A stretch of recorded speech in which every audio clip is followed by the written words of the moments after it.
Summers is finally over for the two largest classifications in Texas high school football. An extra month of waiting and hoping the season would come. But tonight, it all pays off as the 2020 campaign gets underway. The Ennis Lions, the number 1 team in the state in 5A Division II, visit 5A Division I's number 9 ranked team, the Red Oak Hawks, in the season opener for both teams. Next on Friday Night Football.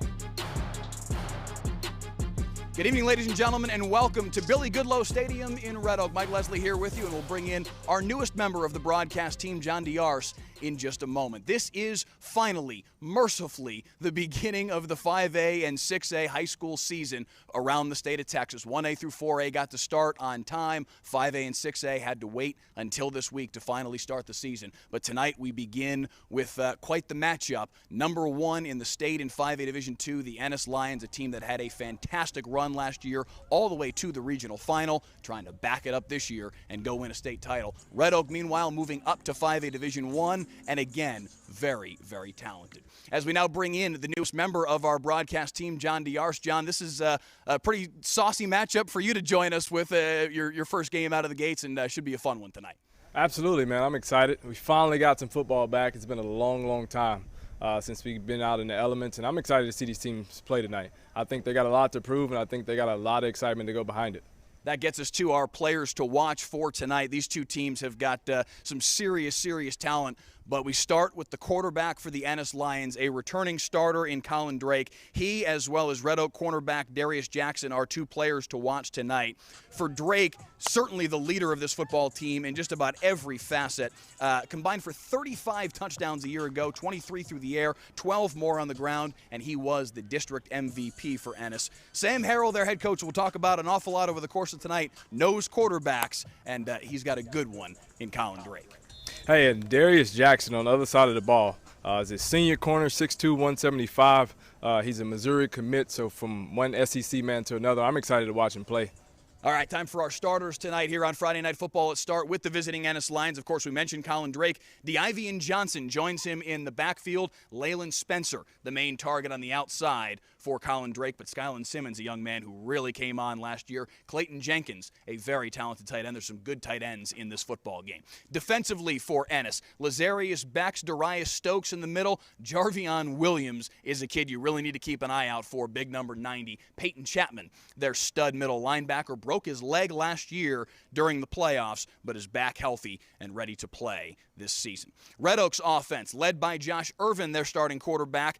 He, as well as Chris Parson, the transfer from Duncanville, will split some time in that backfield at the quarterback position. Both of them are super talented. They're back there with Zach Sanders, Raymond Gay, their big target on the outside. And defensively for Red Oak, Xavier Augustus in the middle, along with Khalil White and John Mathis on the outside on that D-line. Their linebacking core, though, is very, very talented. Jackson Bailey, just a super athletic kid. Jackson, we already talked about, very experienced player, started even a little bit as a freshman. He's a kid that they will put on an island. He is really, really special. Head coaches tonight for Ennis, it is Sam Harrell in year 3 of his return, 3 state championships to his name in his first tenure here at Ennis. And Michael Quintero in his first year as head coach of the Red Oak Hawks, taking over for Chris Ross. The 5A season is set to begin. Red Oak and Ennis tee it up next on Friday Night Football.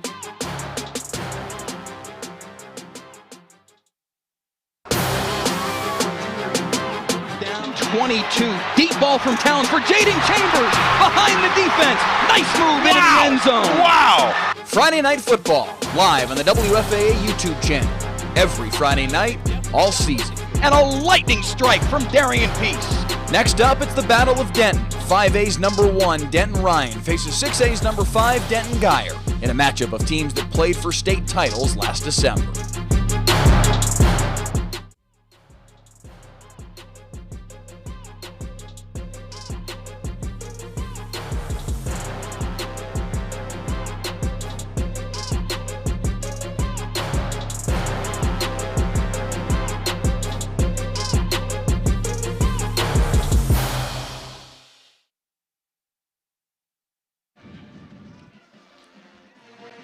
Uh-oh. There we go. The WFAA Digital Network proudly welcomes you to Goodloe Stadium in Red Oak for Friday Night Football as the #1 Ennis Lions visit the #9 Red Oak Hawks for the season opener in 5A football, live on the WFAA YouTube channel. Mike Leslie and John Diar's here with you, along with our crew of Clay Marshall, Dwayne Watkins, and Nick Blackhall, our digital coordinator, back in-house. It is Ennis football to start as Red Oak is set to kick off and start the 2020 season for each of these two teams. Back deep to return for the Ennis Lions is DeIvy and Johnson, and Johnson's got running room right off the rip. Out of bounds, close to midfield, and a very good start for the Ennis Lions. Kickoff was returned by Johnson. He is pushed out of bounds by number 83. First chance today to see the Lions offense led by Colin Drake, their quarterback. DeIvy and Johnson, they call him D. The running back in the backfield with Drake. Leyland Spencer, Karan Smith, Skyland Simmons, their three starters at the wide receiver positions. Their offensive line left to right, Dorian Strawn, Drew Pierce, Patlin Mendez, Cody Jersick, and Tamario Pace. And their starting tight end is Clayton Jenkins. It'll be Drake in shotgun to start it off on 1st and 10. They mark him out of bounds at the 40. And up the middle, they hand it off to Johnson, and nothing doing as the front for Red Oak. Great play right there, well. Mike. Great play. Just to start it off nice and easy, get into your game flow, get into your game plan. So I'm excited to see what the Lions got up. Xavier Augustus in there to help make the tackle. He's alongside Khalil White and John Mathis on the defensive front for Red Oak. Jackson Bailey, Eric Wright, Devin Steen, Carter Lincoln, the four starting linebackers for Red Oak. Elijah Shaw, Amarion Craddock, J.B. Bennett, and Darius Jackson, our player to watch for the Red Oak Hawks tonight, the starting secondary. 2nd down and 9 after the gain of 1. Drake in shotgun once again. The MVP in the district last year he was for Ennis. Looking on the near side, complete just across the 45-yard line in the hands of Skyland Simmons. Again, Mike, right here, they're just taking their time, just kind of moving up the field, just kind of get a nice little flow, nice pace. Up top, I like the matchup. They have Spencer and Jackson up top. I'm looking forward to it, Mike. It's going to be exciting. Leyland Spencer, they call him Mr. ATM in the Ennis football program, going opposite Darius Jackson. That should be a really fun matchup to watch. 3rd down and 4 here, a little over a minute in, and flags before the snap.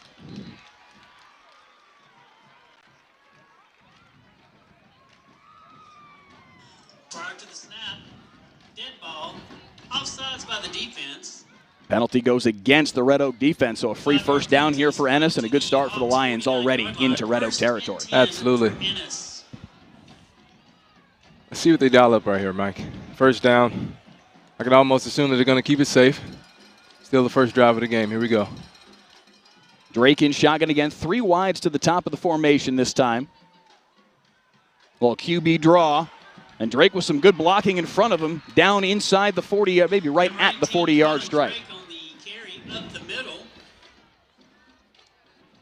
There we go. Really safe run right there, Mike. Get your quarterback going, get him into the flow. I'm excited to see if they're going to take a shot right here. Tamario Pace doing a nice job in front of him, too, kind of creating some space for him to run. And that sets up a very manageable 2nd down and 1. And like you say, maybe an opportunity to take a shot here. Absolutely. Drake with Simmons to the bottom of the formation. 2 wides to the top, including Leyland Spencer, also Karan Smith. They run it up the middle, though, in the hands of Johnson, and he's got a 1st down. DeIvy Johnson on the carry up the middle. He is taken down by Sean. There we go. Really safe. 2nd down and 1. Just want to see what the defense is giving them. I think they like that too high look to be safe with the handoff right there. So 1st and 10 at the 34. After an opening kickoff return from DeIvy Johnson, got him out to the 40-yard line. Now a very solid start for this Ennis Lions offense, a team that went 12-2 a year ago, lost in the regional final against Aledo in overtime. A little razzle-dazzle here as it ends up in the hands of Karan Smith, and he's down inside the 30. Got a flag down right here, Mike. Let's see what we got. And it will all come back, a hold against the Ennis offense.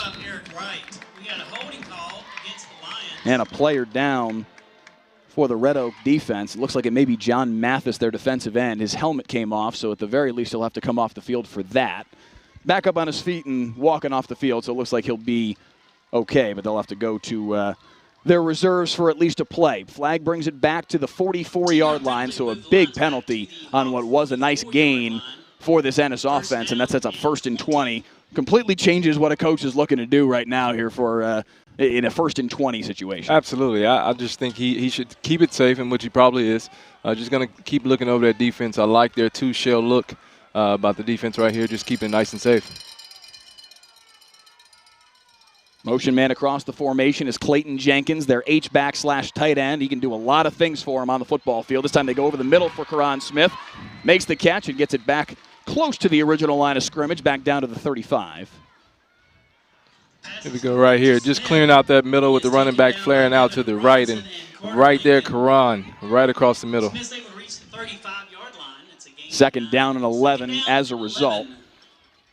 Already over 500 of you watching with us right now on the WFAA YouTube channel. Please drop a comment in the live chat. Let us know where you're watching from, who you're tuning in to see. Are you a big Red Oak fan, an Ennis fan? Do you have a nephew or a grandson out there on the football field tonight that you're watching? Let us know why you're tuning in this evening here on the WFAA Digital Network. Also, please hit the like button, hit the subscribe button on the WFAA YouTube channel. Handoff up the middle in the hands of Ivian Johnson. Gets back inside the 35 to the 32, but it'll be 3rd down and long. 3rd down and long. What I like about Johnson right here is nice vision, nice patience, trusting his offensive line to set up his blocks, get that 2nd and 5, get it going. Here we go, 3rd down. I like the matchup up top. Let's see if they go to Johnson up here.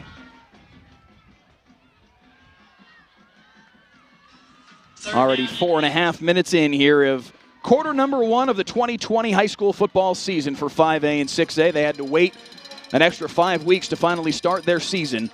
But this weekend, yesterday, tonight, and tomorrow, finally getting underway. 3rd down and 8 for Ennis. Drake looking right, across the middle, nicely defended. Coming forward to make the play on Leyland Spencer.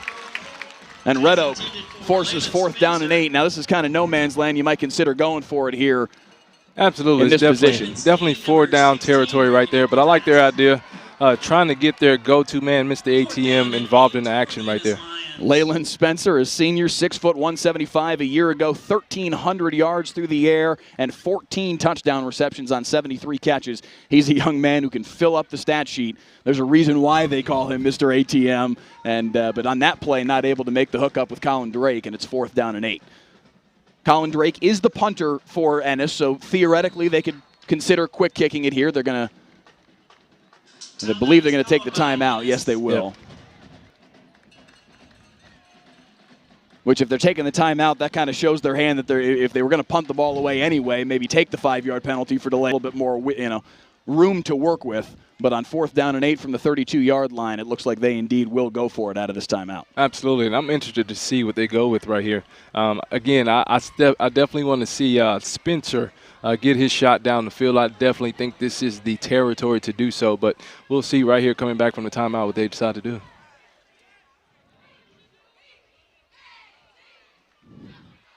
Ennis under the heading of new, old, back again head coach Sam Harrell. He was with the program for 16 years, led them to 3 state championships, a fantastic tenure, but had to step away in 2010 due to MS.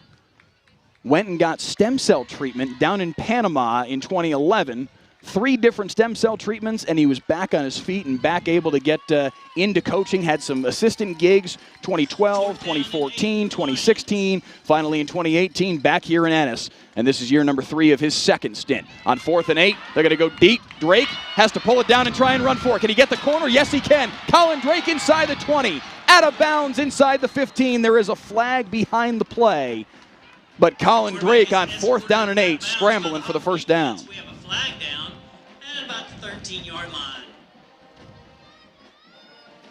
We'll check the flag here from our officiating crew.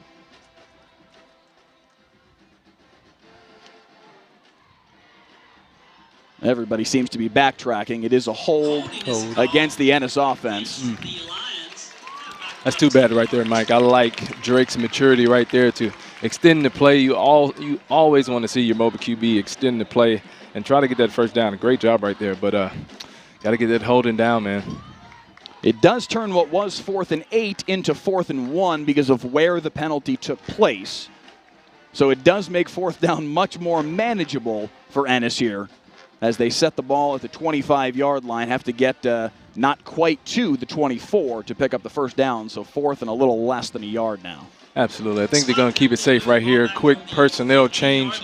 I'm interested to see if it's going to be a good old QB sneak or just a straight dive play down the middle to get a first down.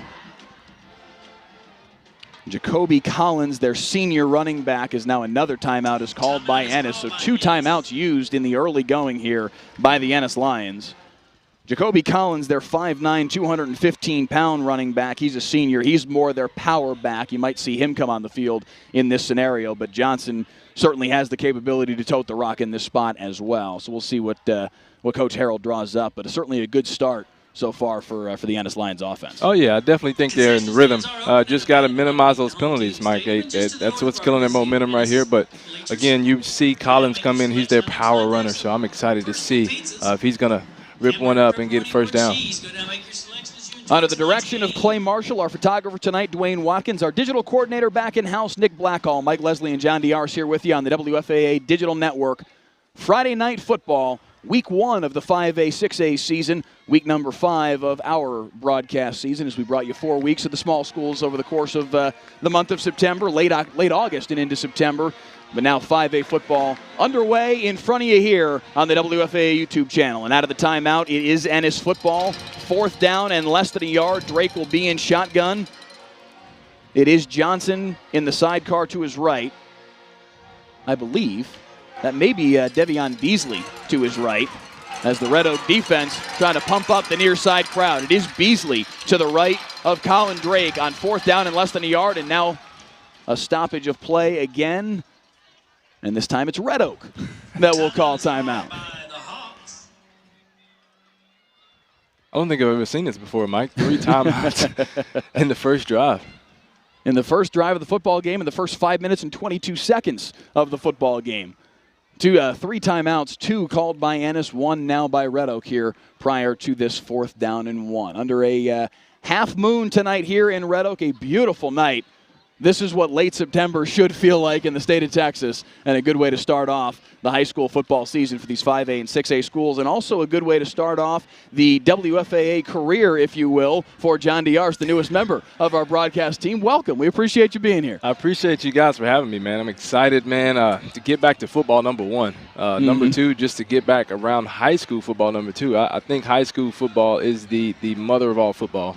The communities come together, camaraderie comes together, and you just see guys just put it all out on the line. And so I'm excited to be out, excited to be a part of the crew, to start this season off the right way. And man, let's do it, man. I'm ready. I'm ready to see some action. Let's do it. You may recognize the name. John played at TCU, also played wide receiver at LSU. 4th down and 1 now. Here comes Drake, lead blocker. He's got the first down and then some. Colin Drake moving the sticks on 4th and short. And I love the way that they're moving the ball right now. Devion Beasley a year ago, 573 rushing yards and 11 touchdowns. He's a starter on the defensive side of the ball, so they try not to use him too much offensively, but showing some skills here in the early going. And he'll get the handoff once again, running off the left side, running the ladder to the outside, lowers his shoulder. Close to the goal line. Is he in? Yes, sir. He's Touchdown, in. Ennis. That's what you expect to see from your wild card right there, Mike. Running through contact. They dropped the flag, but I think they just waved off the flag. It is indeed a touchdown, Ennis. What a run by Devion Beasley. Nice move to get to the outside. Boom. That's what you love to see. That's what you love to see from a two-way guy right there. Putting it all on the line for his team, and a big block by Pace right there, pulling around for the guys. I love it, man. Here we go. 5:39 in, and the first score of the day as Devion Beasley puts Ennis on top 7-0. A very strong start for the Ennis offense, John, just matriculating down the football field without much resistance, frankly. No, not really. I love to see their patient rhythm. That's one of the most important keys on offense in that first series, just to find your pace, find your rhythm, establish a running game. I think that's going to be really important tonight. I'm excited to see what Red Oak can bring to the field. Josh Irving, their leader, their captain. He is a two-year starter. Did a really, really good job last year as a junior. I'm excited to see him start off his career tonight as a senior and leading his Red Oaks team.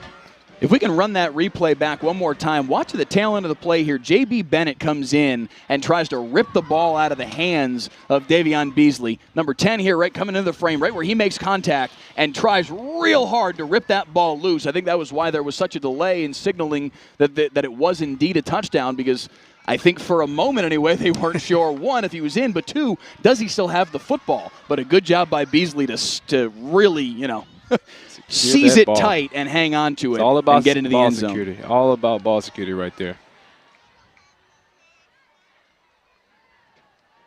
So Ennis set to kick it away, and our first opportunity to see the Red Oak offense, a unit that last year averaged 53.4 points per game.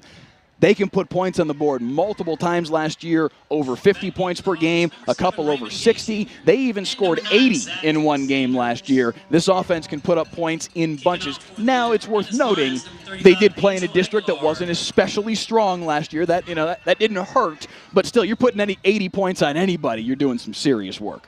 Absolutely. I love their offensive coordinator, Steven Jackson's mentality. He has a lighted-up mentality. They love to play fast, love that up-tempo offense. I'm excited to see him get in action right here. Line drive kick to the far side, bounces and fielded at the 16-yard line. And nicely covered by the Ennis coverage team. Coming through to make the tackle is Eric Gonzalez as he takes down Elijah Shaw. Beg your pardon, it's Zach Sanders on the return. And not the greatest of field position to start this one off for Red Oak. 15-yard line.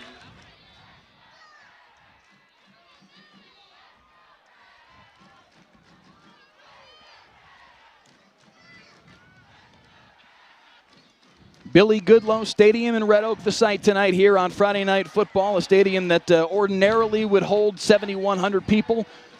They're trying to keep capacity a little bit under 50%. 50% is the max that you can do around the state per guidelines right now, but Red Oak decided to, especially in week one of the football season, let's crawl before we walk. They're going to keep it under 50% tonight, as on the first play of the season for the Red Oak offense, it's a run up the middle and a pickup of about 2. Right there, you see great patience by Zach Sanders right there, trusting his offensive line to create some nice running lanes right there. He has great vision. They say he has a lot of speed, so I'm excited to see it tonight, Mike.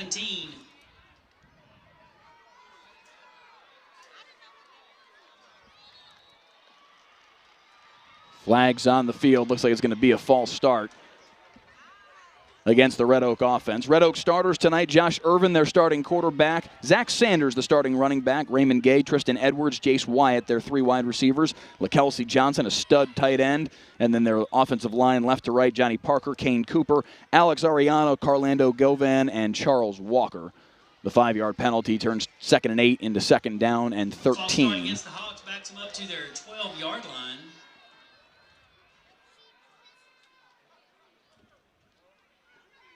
You will see, as we mentioned in the leadoff to the broadcast, that Josh Irvin is the starting quarterback for Red Oak, but you will see Chris Parson, a name that many of you may know from his time at Duncanville a year ago. He was a freshman, played in the state championship game after their starting quarterback was injured in the state semifinals. Big hit there on 2nd down and 13 as driven back. Watch Stephon Townsend right here come up and make this big tackle, big hit right here. Woo-hoo. Just folded him right there. They call him Buck. It's what they call him. I'm excited to see him. That's a great way to start off the game right there for you. 5'7", 165. Not a big kid, but he's bringing every bit of that 165. 3rd down and 9 now. Irvin in shotgun. 2 wides to the bottom of the formation, and he's looking that way. Throws that way, complete that way, but that's going to be well short of the 1st down as Raymond Gay steps out of bounds. Pass is complete to Raymond Gay Jr. He is escorted out of bounds by... They'll mark it about the 22-yard line, but that's going to bring up 4th down and about 4. Nice and easy catch and throw right there on 3rd down. Some nice window dressing on the motion right there, but just a little short on that 3rd down throw. So we'll see the punt team right here. 801 of you joining us right now on the WFAA YouTube channel. Again, we do appreciate you being here with us tonight. Let us know on the in the live chat where you're watching from, who you're tuning in to see, perhaps even where you're watching from. We've seen people from all over the country, frankly all over the globe, tune in over the course of our broadcast seasons. The last 3 years we've been doing these broadcasts on the WFAA digital network. Fair catch called for and barely made by Karan Smith. and it will be Ennis football at their own 42. So very good field position to start each of their 2 drives so far today for the Ennis Lions offense. We'll see if they can make this one pay off as well as they did the first one. 3:58 on the clock in the first quarter, and so far, John, a very nice start for Ennis. I mean, this is going to script for the Lions and for head coach Sam Harrell. Oh, yeah, just a good old easy script, good old easy rhythm for the old ball coach there, just keeping everything light, keeping Drake in a nice rhythm, just moving the ball methodically down the field. Handoff left side, good blocking to get to the second level for DeIvy and Johnson, and he's in to Red Oak territory, and another first down for Ennis. Number 3, Johnson on the carry. Special play call right there. You see 2 offensive line out in front of them, just burying guys, creating those running lanes again, trying to get their man, DeVarion Johnson, free right there. 45-yard line. 1st and 10 for the Lions.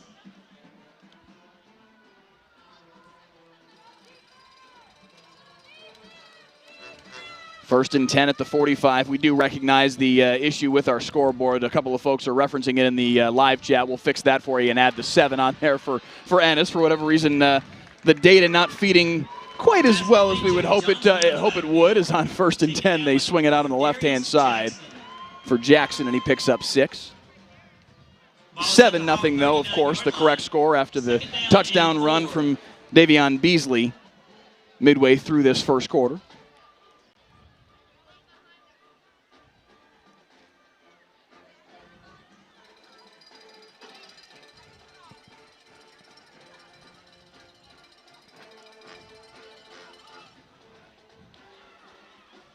Nice hesitation in the hole as Beasley gets close to first down yardage. And it looks like that will be enough to move the sticks. Beasley with a nice 1-2 combo right there in the hole to make that linebacker miss and get upfield and get that first down. 1st and 10. Seeing some comments here from Ama Martinez saying that they're watching their boy Gilbert Pedraza, the Red Oak offensive line coach. Lynette Renee saying, way to go, Beasley, as Drake heading deep up the left sideline into double coverage, and that ball too far downfield for Leyland Spencer and incomplete. Taking a shot right there. Across the 50-yard line, first down to go. Taking a shot up to their main man, Mr. ATM, Leyland Spencer. Just a little too deep for him right there, Mike. So it'll bring up 2nd and 10. 2:42 on the clock here in quarter number 1. The opener for each of these 2 teams in the 2020 high school football season.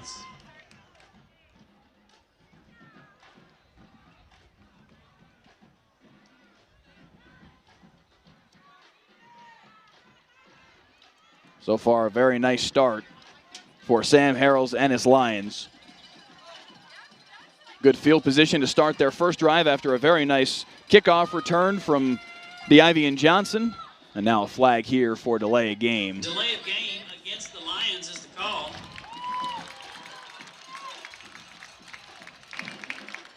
When you're a wide receiver standing in the huddle and there's a delay of game, what's the frustration level for you? It's very frustrating, especially depending on the play, or if it's a play that's supposed to come to you. You just like, come on, coach, just snap it, just snap it, just snap it. So sometimes you just have a little bit of a miscommunication error right there, and that seems to be the case.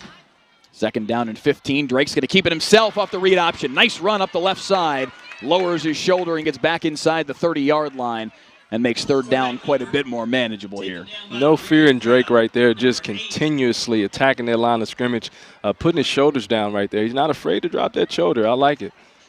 A year ago, Drake had 12 touchdown runs, 962 yards rushing on 179 carries. A young man who can definitely tote the rock but can also light it up through the air. 23 touchdown passes a year ago for a total of 35 and only 8 interceptions. So not a bad ratio for the starting quarterback for the Ennis Lions. 3rd down and 3 now as we tick to 2 minutes to play in the first quarter.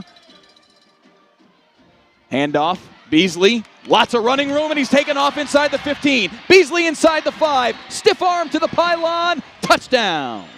Great speed right there by Beasley to get on that edge and get up the sideline, get that stiff arm and get right on the end zone. You see the offensive line pulling around, finding guys. A nice block down the field by the receiver. And Beasley just got a little bit too speed, got to that pylon. 28 yards to the end zone for Davion Beasley, and he's got 2 touchdown runs to start the football game, and a very fast start for Ennis.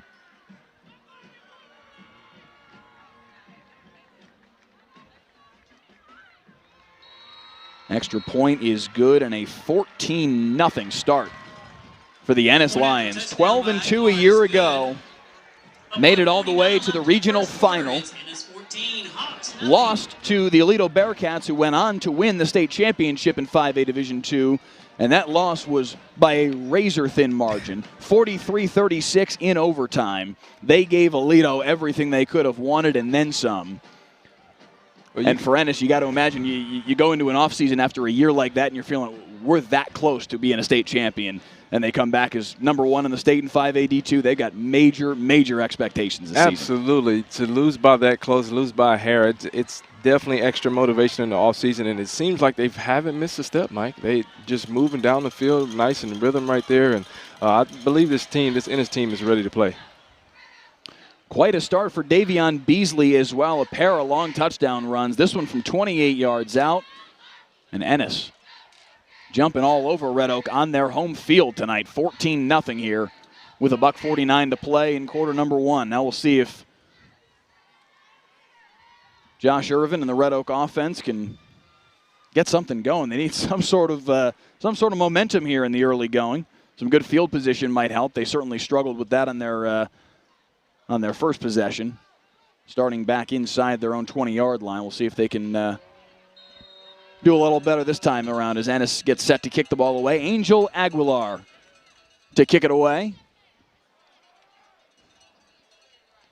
Raymond Gay Jr. deep to return, as is Zach Sanders. And it'll be Sanders to take it from inside his own 10-yard line. A lot of running room for Sanders out across the 30-yard line. Ball came out at the end. That certainly looked like he was down. We'll see. The officials are signaling Red Oak football. Red Oak football, even though Ennis came out of the pile with the ball. But the officials are certainly signaling Red Oak ball. It was definitely down right there, Mike. Oh. Yeah. Well, we'll try and run it back again. Caden Hubbard came out of the pile. You see him jump on it right here. That's Caden Hubbard, number 4 in white, jumping on the football. But there is no equivocation. The officials said, no, that is Red Oak football. I wonder if we can cue that up one more time and see.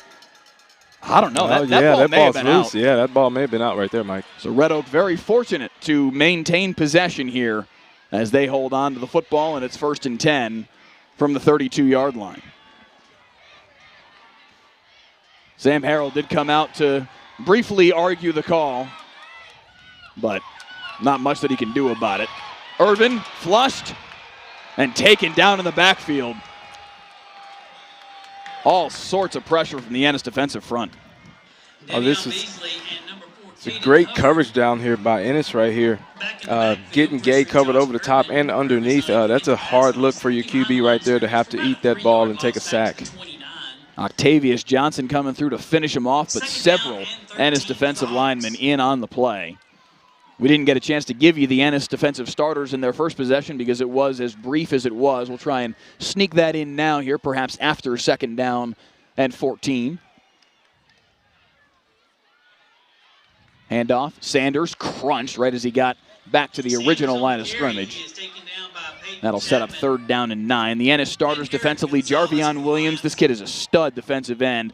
Lazarius Bax, Darius Stokes, Michael Markgraf, their defensive front. Caden Hubbard, Peyton Chapman, and Eric Gonzalez, a super talented linebacking core. And Jacoby Sterling, Davion Beasley, Stephon Townsend, and Divian Johnson, their starters in the secondary. 3rd down and 9 here, just beyond the original line of scrimmage, and it's Irvin and a shotgun. Looking right side, flushed again, pressure behind him, steps forward through it, tries to run for it, but nowhere to go. And it's 4th down. He does get a pickup of maybe 5 on the play, but not enough to get close to the sticks. It'll be 4th down and say about 5. Looks like the Red Oak offense may, no, they are going to punt it away. There was a moment of hesitation, but Red Oak does bring the punting team on the field. Absolutely right there. You see the Ennis defensive line getting a lot of penetration and just 4 down linemen. Able to drop the back 7 and get that thing covered over 2 safeties over the top. This Ennis defense is playing some ball here, Mike. So 4th down and a long 4, and they'll punt the football away. high, wobbly punt. Takes a good Red Oak bounce inside the 25 and will be down there. So for the third time today, we see the Ennis Lions offense come out on the football field. And so far, John, it's been a very nice start for the Lions. Right down the football field twice. 2 Davian Beasley touchdown runs. And if you're Red Oak, as the clock expires here in quarter number 1, but there is a flag on the play. It's a hold against Red Oak. We were going to step away for a moment, but let's hang on just a second, check the flag.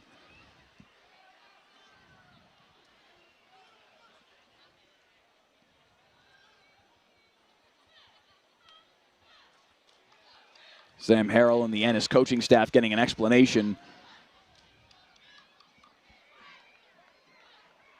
Our referee tonight, Reginald Osborne, sorting things out.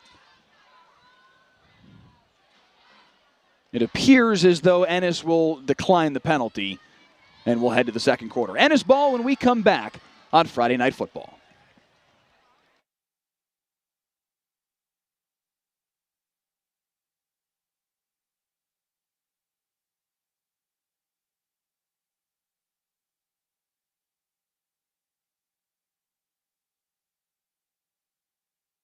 Friday Night Football, live on the WFAA YouTube channel. Every Friday night, all season. And a lightning strike from Darian Peace. Next up, it's the Battle of Denton. 5A's number 1, Denton Ryan, faces 6A's number 5, Denton Geyer, in a matchup of teams that played for state titles last December.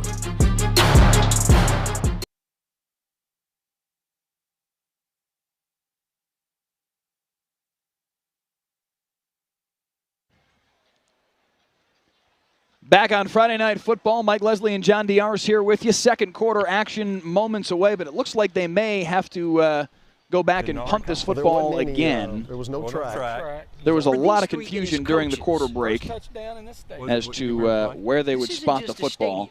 It's their sanctuary. After all of that, it looks like it will just be 1st and 10 for the Ennis Lions offense. They still haven't spotted exactly where, John, but eventually they'll figure it out. Absolutely, Mike. It seems like everybody's just a little confused. It's been that long without football. We all got to get back on the right foot. Even our officials. Got to get back on the right foot. Yeah, everybody's shaking off the rust here tonight. Week 1 of the high school football season for 5A and 6A. 1A through 4A around the state got a chance to start on time on August 28th. But 5A and 6A had to wait until yesterday, today, and tomorrow to start their seasons. So the penalty, in fact, was against Ennis, and moves the football back from what was the 24-yard line after the ball was downed. They'll mark it back at the 14, and it will be 1st and 10 for the Ennis Lions offense. Our officials tonight, Reginald Osborne, Bernard Johnson, Edmund Underwood, our head linesman, Daryl Cardell, the line judge, and James Osborne, the back judge. Osborne, the crew chief tonight. Against Ennis during the kick.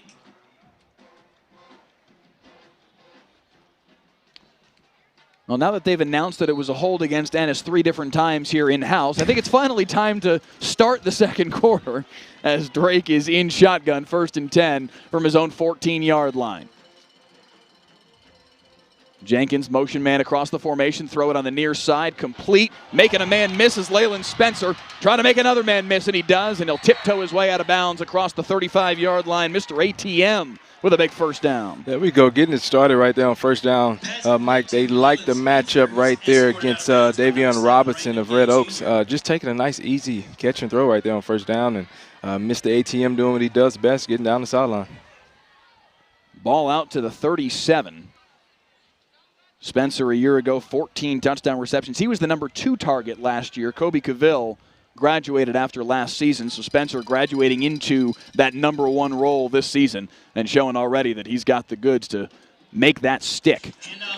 Nice hit here, and a relatively short carry as Xavier Augustus ends the run. It was a pickup of 3 on the play. Oh, yeah, Red Oaks made a quick switch. They got their man Darius Jackson back on Mr. ATM himself. Just a great eyes right there by your defensive coordinator, just seeing the matchups, trying to take advantage of the entire field right there. making Ennis keep it safe and run the ball.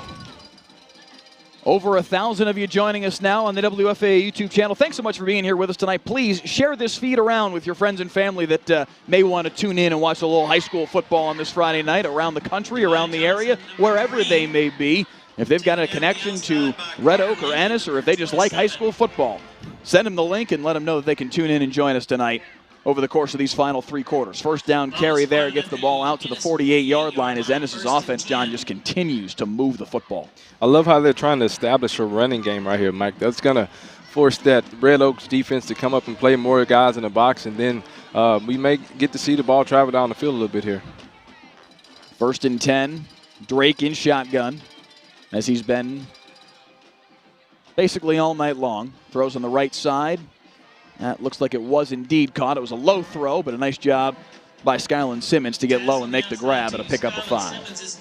To be honest with you, Mike, that's one of those hard catches to make right there. You got to really focus on that ball getting below the center line there. But it's a great job by Simmons by getting right underneath that ball and catching on the first down.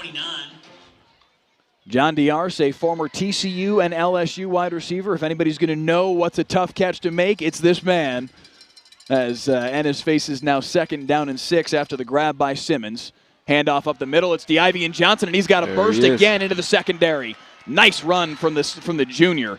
And it's another 1st down for Ennis, and the Lions' offense is humming early on. Oh, yeah, they're just keeping that nice rhythm right there. That's great patience, great vision with the eyes right there, making guys miss getting through their hole and getting up the field. Right back to it comes Johnson. There is a flag behind the play down at the 34-yard line as Johnson carried for 1st down yardage again. Handoff is around the right side to number 3, Johnson. From the initial signal from our line judge, it looks like it's going to be against the Red Oak defense. And it's an illegal substitution. And now a timeout. Red Oak calling timeout here, John, just to try and catch a breather. I mean, Ennis is just gashing them right now. Oh, yeah, absolutely. Got to readjust that defense, get the guys back focused again. Again, it's the first game, 2nd quarter. Guys just trying to shake off that rust, but a smart call by the defensive staff of getting their guys a timeout, getting them refocused. Ennis is just on the move right now, Mike. Get down the field. This is a spot here for Michael Quintero, first-year head coach for the Red Oak Hawks, took over for Chris Ross.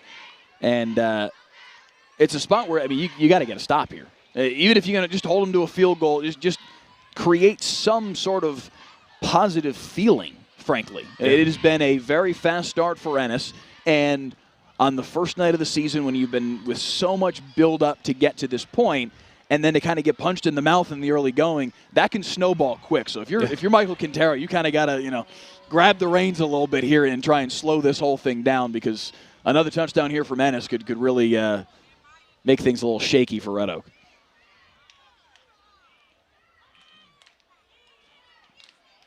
A little bit of trash talk going on in the live chat here on the YouTube channel. We always get a kick out of that. We'll try and get into that at some point if the moment warrants. But y'all have some fun. I saw one comment, where are y'all's points at? I'm assuming obviously that's from an Ennis fan. 1st and 10 for Ennis at the 21-yard line, and Drake's going to keep it himself. Good blocking in front of him gets him enough to grab 5 yards on the play. Nice and easy. I love their methodical play calling right here. Just getting the QB going, calling some quick QB runs. You got the lineman pulling around, opening up some holes, man. That's efficient offense right there for you, Mike. At least at last glance, and these stats maybe lag behind a hair, but so far in the early going, Ennis has 10 first downs. Red Oak still with a goose egg in that category as they had back-to-back 3-and-outs on their 2 possessions so far today. Ennis received the opening kickoff, drove down the field and scored, forced a punt, drove down the field and scored, forced another punt, and trying to drive right down and make it 21-0 if they can right here. Drake over the middle and in and out of the hands, just bounced off the chest of Karan Smith and incomplete. Great route right there by Karan, just getting right behind that linebacker, but just got to look it in right there, got to look it in. It had a little heat on it from Drake right there, but they say Drake has an arm. He has an arm as a QB. 62% completion rating. That's pretty high right there. So I'm excited to see him keep throwing it around, get that thing going. 3rd down and 6 now for Ennis. Big opportunity here for Red Oak to perhaps make a stop, maybe force a field goal attempt from the Lions offense. We'll see what they can do here on 3rd and 6. A little bit of pressure. They throw it up the left sideline for and out of bounds over the head of Leyland Spencer. Never really had a chance at that one, and it's 4th down and 6. You see some great patience right there by Darius Jackson. Just staying on top of the receiver, forcing that hard throw by Drake. But that's a great defense stop right there. They needed that right there, Mike. And it looks like Ennis will indeed opt for the field goal. Angel Aguilar, their senior kicker, makes his way out on the football field. And he'll try to make it 17-0 here, 3 minutes and 4 seconds in to quarter number 2. And Aguilar right on the money, 17-zip, the start for Ennis. But again, perhaps just a little bit of an edge now for Red Oak to be able to make a stop, get their defense off the football field. Yes, it leads to points for Ennis, but it's something. It's something, you know, if you're Michael Quintero, you can build on that a little bit. Absolutely. Definitely going in the right direction. I think that timeout helped that defense out a lot just to get the guys refocused again. But again, a great job of getting a stop on 3rd down, forcing that field goal, and hopefully Josh Irvin and the offense can get things going. All that, though, it's still a 17-0 start for the Ennis Lions. They have been very, very sharp in the early going, and that's one of the things that in this scenario, I mean, it's always going to be a little bit undefined as you start a season. Yeah. For any coach, there's going to be that little hint of doubt of, okay, what are we really going to look like when somebody in another colored jersey is opposite us? You really, until you get out on the field, you really don't know. Both of these two teams did scrimmage last week, Red Oak against Waxahachie, Ennis against Midlothian. But even that still is just not really the same. Until you get in this moment and it is live action and it matters, you really don't know. For Ennis, very clearly they were ready for the call right from the jump. Absolutely. They're just taking their time, being patient, having rhythm right there. That's what you expect from old ball coach that's been around for a long time. This first half is just going to be not random, Mike, but it's just kind of coaches kind of getting a feel for each other. It's the first time being live against another opponent. Aguilar's kickoff, deep and fielded at the 6-yard line by Zach Sanders. His 3rd kickoff return, and he lowered the shoulder. Maybe that gives Red Oak a little bit of life because that was aggressive.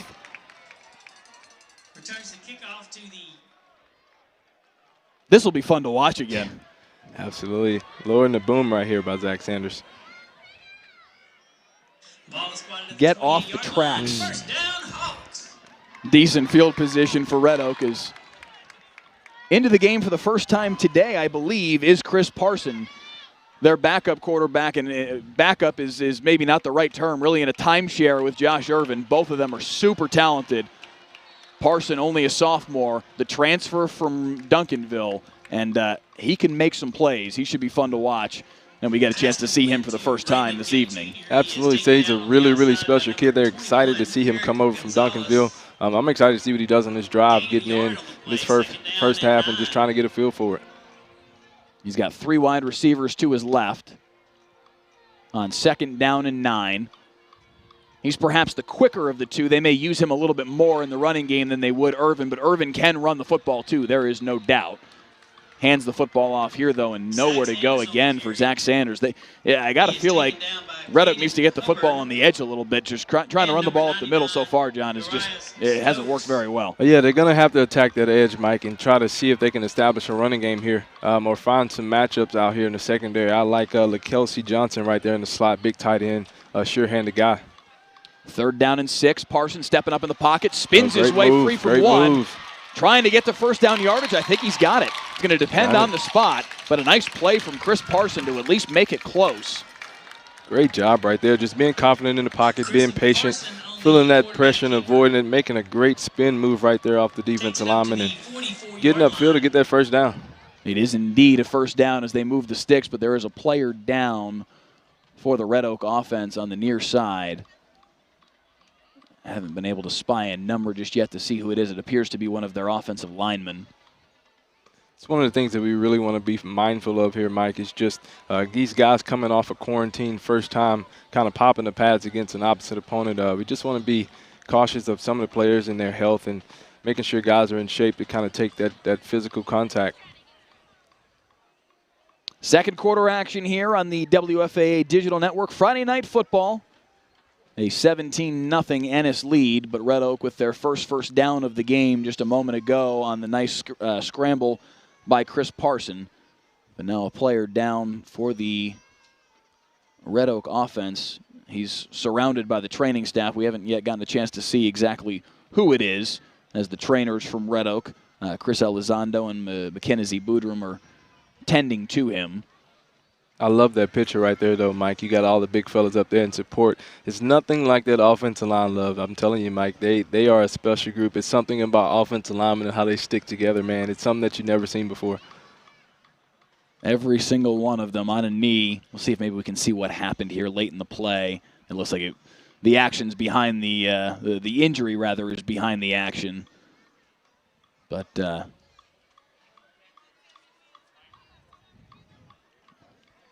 big number 77, Carlando Govan, their senior right guard.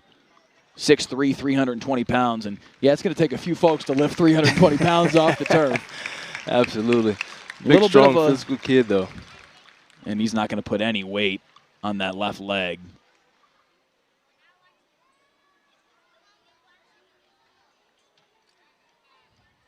As two of his fellow offensive linemen help him off the football field. Absolutely. Not something that you want to see right there, though, Mike. Just kind of gimping off on that ankle. Maybe he had a slight ankle twist right there, but hoping he'll return to the action. Justin Nwabizi, the 6', 250-pound junior, his backup on the offensive line as he makes his way off the field. Flag on the play. I'm not sure how you call a delay a game when the guy's being helped off the field. That's got to be a scenario where you reset the play clock, right? And that's the officials coming through and saying, yeah, let's reset the play clock. And the umpire came through and threw a flag, but our head referee tonight said, hold on a second. Let's be reasonable here. Reginald Osborne, our referee tonight, allowing cooler heads to prevail. And it will be first and 10 from the 39-yard line. Parsons still out there. He's in shotgun. Zach Sanders saddled to his left, and Parson will go to the air. Now he's going to pull it down and try and run for it, and nowhere to. He was crunched in the backfield. Maybe got back to the original line of scrimmage, but they're going to have to figure out a way to slow down that Ennis defensive line penetration right there. Just kind of putting a little extra heat on Parsons right there, kind of giving some happy feet in the pocket. They're going to have to find a way to slow down that firepower up front.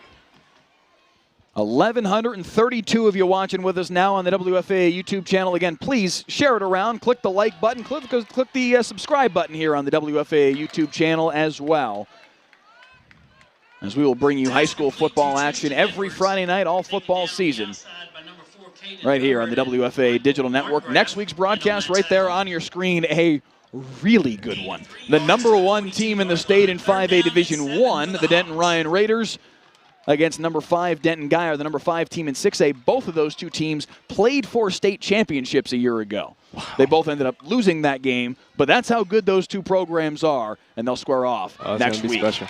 Great avoid right there, going down the field. Parsons has a man behind the defense. Big connection downfield to Raymond Gay, and out of bounds inside the red zone. Chris Parson with a fantastic play. There is a flag down behind the play, though, and we'll check that. It sits at the 48-yard line. Perhaps an illegal man downfield based on the positioning of it. We'll see what the officials have to say. It was an electrifying play, but it may all come back. And it is an illegal man downfield. That is a great job avoiding right there by a young QB, keeping his eyes down the field and making that on-target throw to Raymond right there. You can understand how that happens as Parson evades the pocket and the offensive line starts thinking, all right, he's going to take off and run downfield. Ultimately, he decides to throw it, and that miscommunication creates the penalty, and that'll bring the football all the way back to the 37-yard line. But really the first sign of life so far from the Red Oak offense, and now they'll need to do it all over again here as they face third down, and it doesn't. I like the trips look up top right here, Mike. I got a feeling they're going to try to take a shot over there somewhere, third down and long. Parson with a little bit more time to work this time, over the middle and in and out of the hands of Raymond Gay, and incomplete. Nice play design right there, trying to get those backers and DBs out of there and try to get Raymond across the middle, but I just couldn't quite pull it in. Caden Hubbard was waiting, too, to deliver a blow if that ball was hung on to by Raymond Gay. Instead, it falls incomplete, and it's 4th down and 12. And for the 3rd time today, Red Oak has to punt. They were at least able to create a first down on this possession, but overall just not much movement so far today from the Red Oak offense. High end-over-end punt. Dangerously fielded and somehow held on to. That was a dicey play from Karan Smith, but he got away with it and brings the ball out to the 33-yard line, and that's where the Lions will get started. Very, very dangerous move right there, but a kid like that has trust himself as fast as Karan is. Hey, he'll take that shot every single time if he can. He saw an opportunity. He's thinking, if I can just get past this one guy, if 35 doesn't get a hold of me, I got a chance here. But a credit to Larkland Dennis and the coverage team did indeed grab a hold of him and didn't let him go very far. And it's 1st and 10 at the 33-yard line as Colin Drake and company come back on the football field.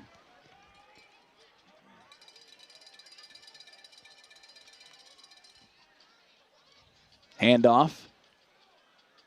Patient run from DeIvy and Johnson, and he picks up 5.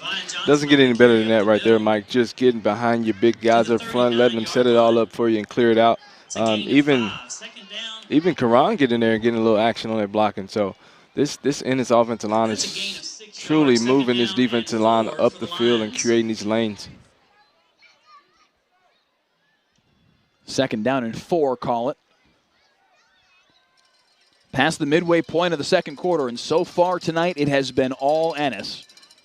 Red Oak desperate for a stop here. They swing it out on the right-hand side in the hands of Karan Smith. Close to 1st down yardage. Pass complete to Smith on the outside. Quick screen play right there to Karan, just trying to get the ball out really quick. A quick pitch and catch right there off the RPO look. I see a lot of offenses starting to kind of adapt to that style of offense there, Mike. Just a quick RPO run-pass option, and Ennis is just running it efficiently. They do indeed give him enough for the 1st down, so 1st and 10 from the 43. Drake with 2 wides to the bottom of the formation. Johnson, nice cut up field, ran into his offensive lineman, but still able to get to the outside. Picks up 7. Hand off to Johnson. He carries around the right One thing that's side. getting this Ennis offensive run game going is that they're getting to the edge. Getting to the edge, they're getting up the field, getting north and south. You always want to see that out of your run game, getting north and south by your running backs. 2nd down and 3 now as they're right to the midfield stripe. And again, Ennis just keeps moving the football. If you're Red Oak here, I mean, what can you even do to try and slow this down? Because it has been, frankly, too easy for Ennis so far tonight. It has. Red Oak is going to have to find a way to load the box. Quick throw on the right-hand side. Skyland Simmons has it. 1st down yardage as he's wrestled backward, but they'll give him forward progress. To Simmons on the outside. Taken down by Carter Lincoln and Devin Robinson. That's one thing I do notice right there, Mike. They're trying to take advantage of that matchup against Devon Robinson. This Ennis offense is just efficient, just moving, just starting to pick apart these different matchups. I like to see them give the ball to their main man. They changed. Initially, it looked like they had signaled 1st down, but they changed the spot, and it's 3rd down and 1. So here an opportunity for the Red Oak defense. Perhaps they can make a play here and get off the football field. Handoff up the middle. Breaking through to the 2nd level. Off to the races is Devion Beasley again inside the 35 and down to the 30. And a nice run from Beasley. He has been really the bell cow tonight for the Ennis offense and another key 1st down. Yes, he has. One thing that you always are fearful about sending the full house like right there like Red Oak did is just the running back breaking free because there's nobody at the 2nd level. So you're always fearful of that great run right there.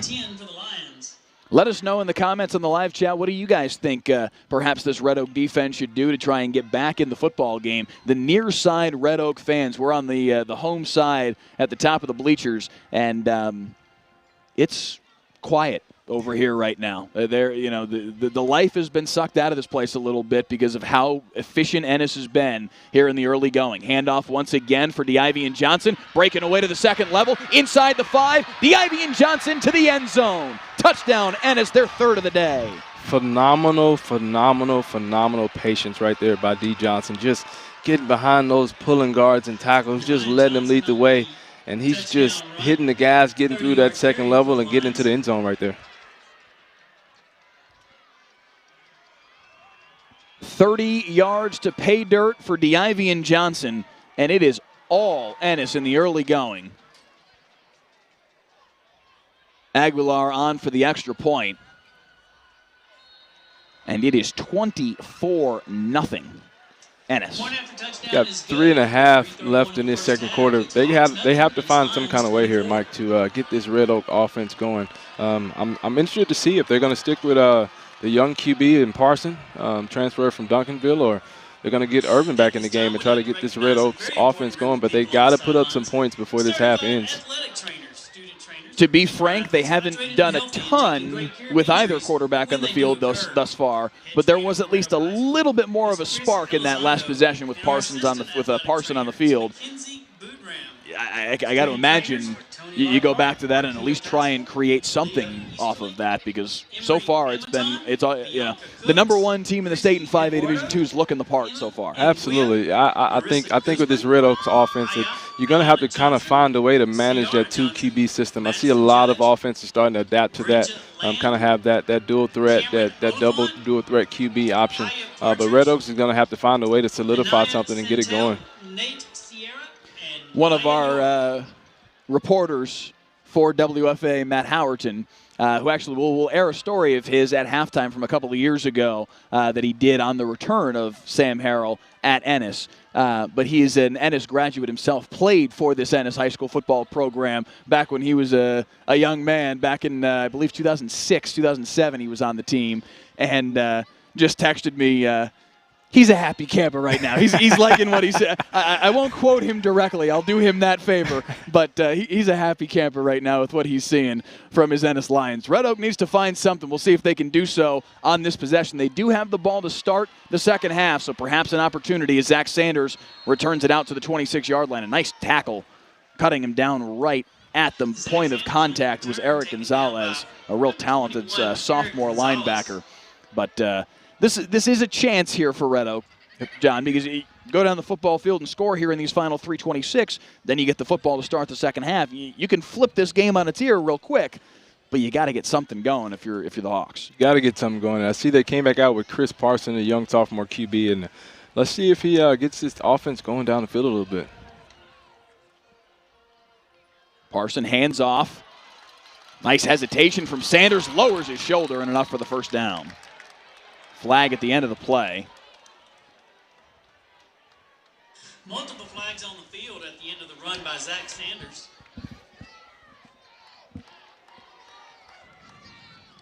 Our officiating crew gathering to discuss. There are 2 flags down. Trying to get this Red Oaks crowd going. It's a personal foul against Ennis. I didn't see what happened here at the end of the play that would have necessitated such a call. I guess they're going to say they don't like the play there at the very end from Davion Beasley coming through and lowering his head as he was going down to the ground. So the personal foul moves it into Ennis territory, and for the first time tonight, Red Oak is in enemy territory. And Parsons going to keep it himself off the read option, cuts upfield. Picks up about 5 on the scamper. Maybe even give him 7 as they spot it down at the 37-yard line. There's a little energy spark right there, Mike, by your QB, young QB, running that read option, getting outside to the perimeter. You got to keep getting to that perimeter between Parsons and Sanders here. And Parsons got a little something to him right now. And facing second down and 3, this is some legitimate life from the Red Oak offense. Parsons going to step up and try and run for it now. Oh, he hangs up and throws it downfield. Great throw. Oh, we got more flags on the field. They're going to say he was beyond the line of scrimmage.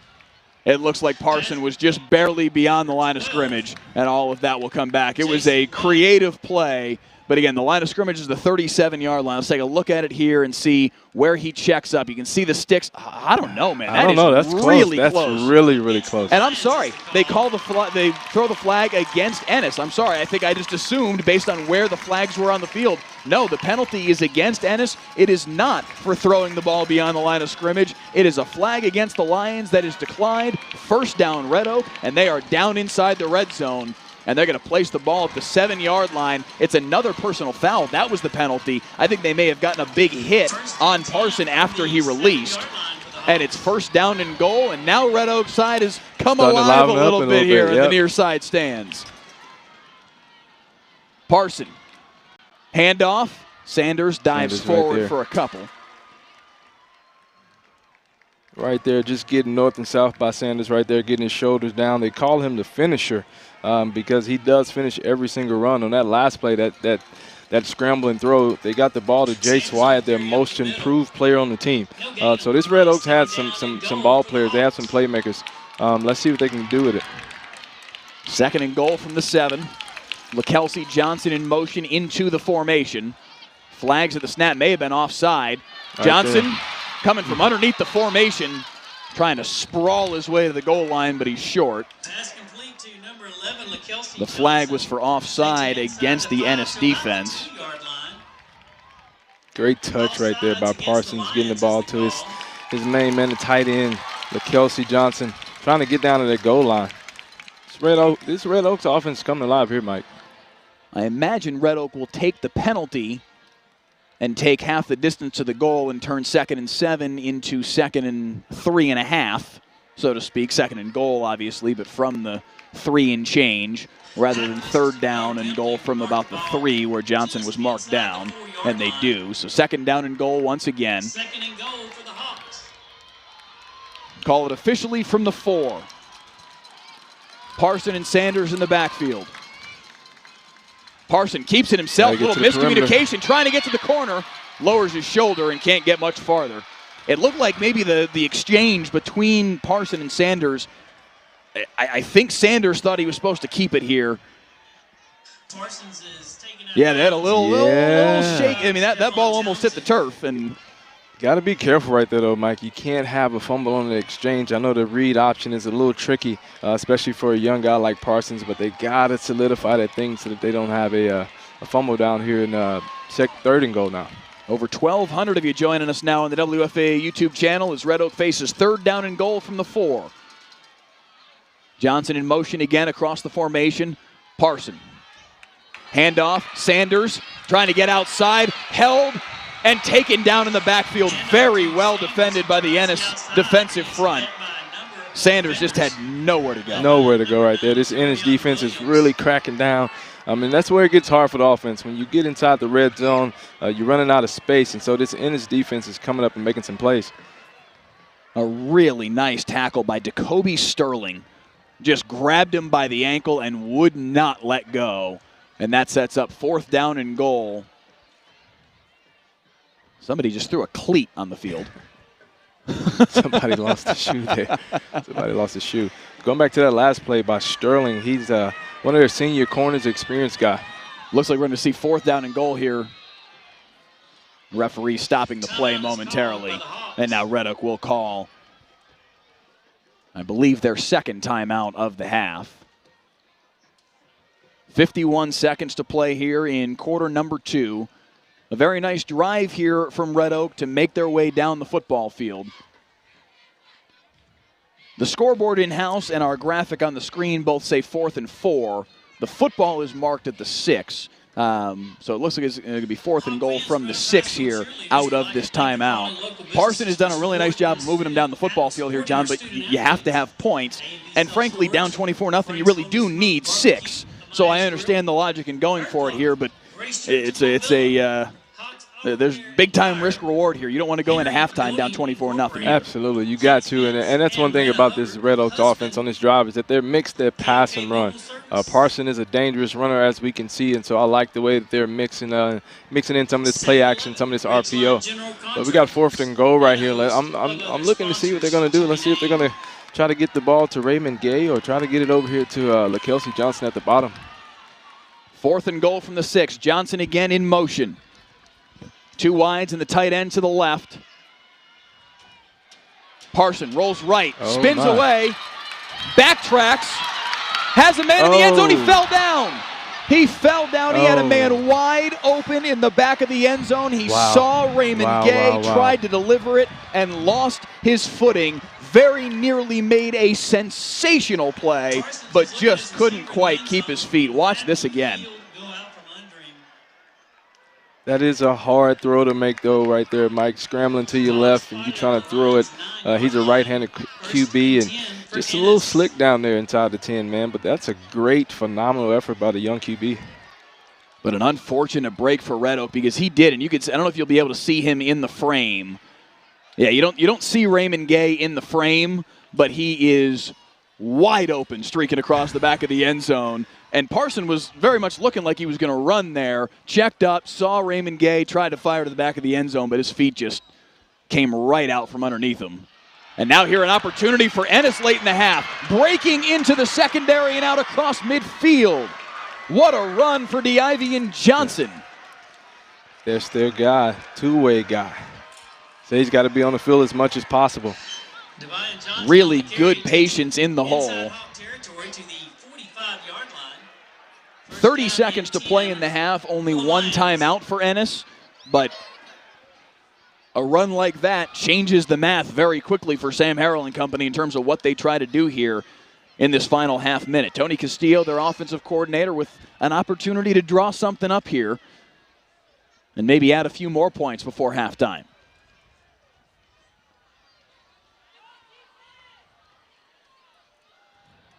Drake, deep shot.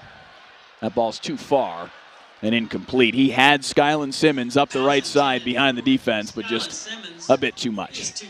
I love it, though. Taking a shot right here before the end of the half.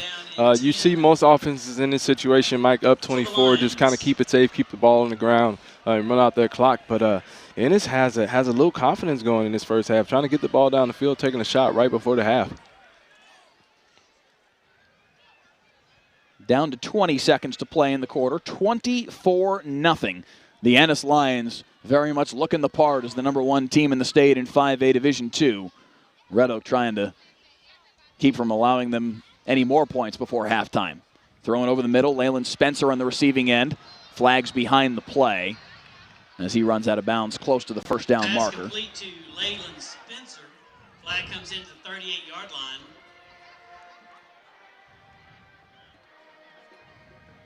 Hang around with us on halftime here on the WFA Digital Network for the halftime show from the bands. The Red Oak Mighty Hawk Band under the direction of Justin Wood will take the field here in just a few moments.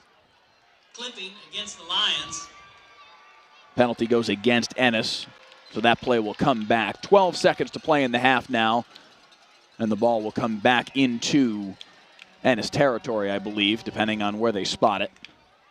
Oh, blocking the back right there. If I'm making that block, I think it's a clean one, Mike. If I'm making that block right there, blocking in the back right there.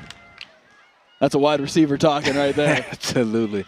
You always love to see that kill shot as a wide receiver, Mike. It rarely comes, but you like to take it when you do get the chance. 47-yard line. Ball marked all the way back at the 47. Now 2nd down and 20. Little shovel pass up the middle here. Creative play design and a little bit of running room. And Davion Beasley has got first down yardage. 4 seconds on the clock as they get it down to the 34-yard line. He is their wild card, Mike, and you can see it right there with a nice shovel pass right up the middle. Just getting that defense to drop a little bit and shoveling it right up to him. Great play call right there.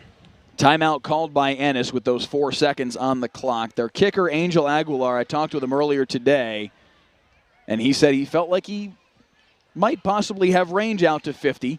This would be about 51. We'll see whether or not they feel comfortable with taking that kind of chance or if they want to just maybe loft one into the end zone on the final play of the half. Very light wind here tonight, but he might have a little bit in his favor as the wind is kind of flowing in his direction. So let's see if he can get this 51-yarder off. Yeah, there's not much wind, but you're right. Whatever there is does seem to be right to left on your television screen. So perhaps.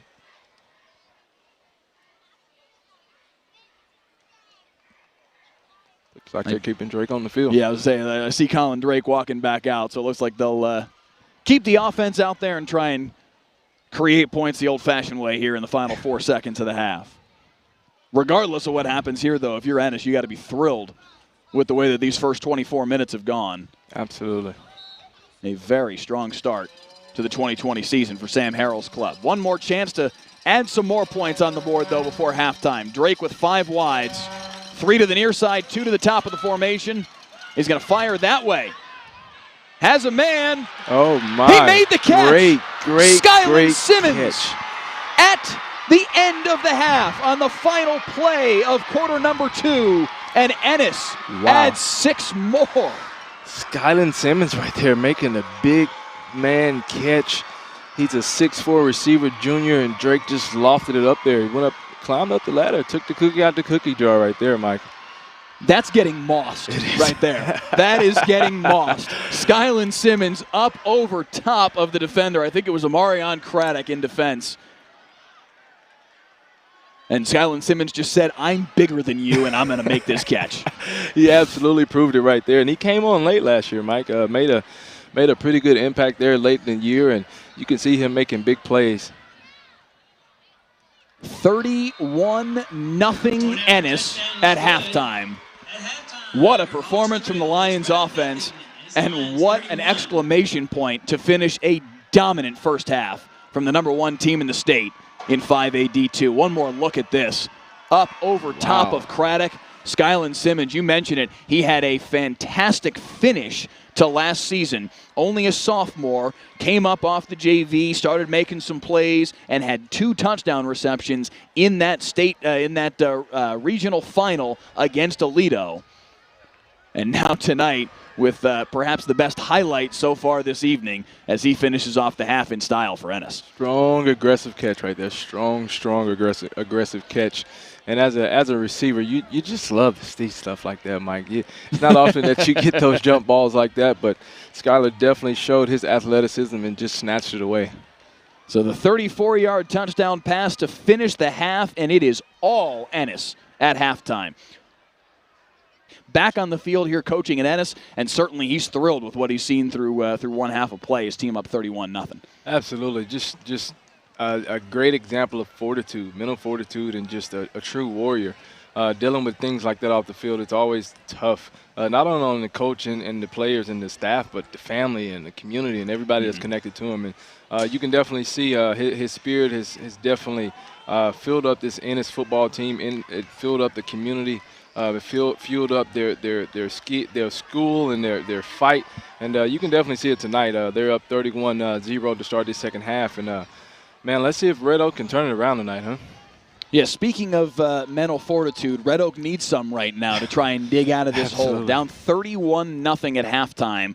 Ennis' offense was sensational through 24 minutes of play. It is Red Oak ball, though, to start the second half. It'll be interesting to see whether we see Chris Parson or the original starting quarterback, Josh Irvin, to start half number 2. It was certainly Parson the final 2 series, and he certainly moved the ball better, so we will see. First, though, it's Zach Sanders on the kickoff return. And doing a nice job to get out across the 30 to the 32. Great return right there. Bringing it back up to the 32. Anytime that you can start on your own 25 or higher, it's always a great percentage of your offense to move the ball down the field. So let's see who takes the field. It is indeed Josh Irvin to take the field to start half number 2. I saw him get a little fist bump from one of the assistant coaches and made his way out on the field. We'll see what Josh Irvin, the senior, the starter, the district MVP a year ago, on 1st and 10. Handoff Sanders. And this defensive front from Ennis has just been swarming all night long. There's been just nowhere to go for Red Oak's offense trying to run between the tackles. They've been able to do some things when they get to the outside, but in the middle, there's just nothing there. I mean, you got big guys up front like Bex and Stokes just two-gapping that thing, grabbing their man, their offensive lineman, and just kind of two-gapping it and making them try to get on the perimeter. But it's just a great pursuit by their defense. 2nd down and 11 after the loss of a yard. Sanders again. And again, Little. There's just nowhere to go. Michael Markgraf on the tackle. Give him maybe 3 on the play to turn 2nd and 11 into 3rd and 8. But it has been a frustrating night for the Red Oak running game. Absolutely. Absolutely, Mike. You want to see them kind of pick up the tempo here and try to see if they can get some points on the board early here in the third. Irvin to go to the air, flushed, able to escape. Decides to throw it, tipped up in the air, and caught on the far sideline. What a play, adjusting to the tip ball by Raymond Gay. And that is a play that Red Oak desperately needed, just to not have to punt the football away again on their first possession of the half. You see a great evade move right there by Irvin, getting outside to the perimeter and keeping his eyes downfield. I think he wanted the receiver to go up the field right there. He just kind of stayed and thought Irvin was going to run, but he got the ball out.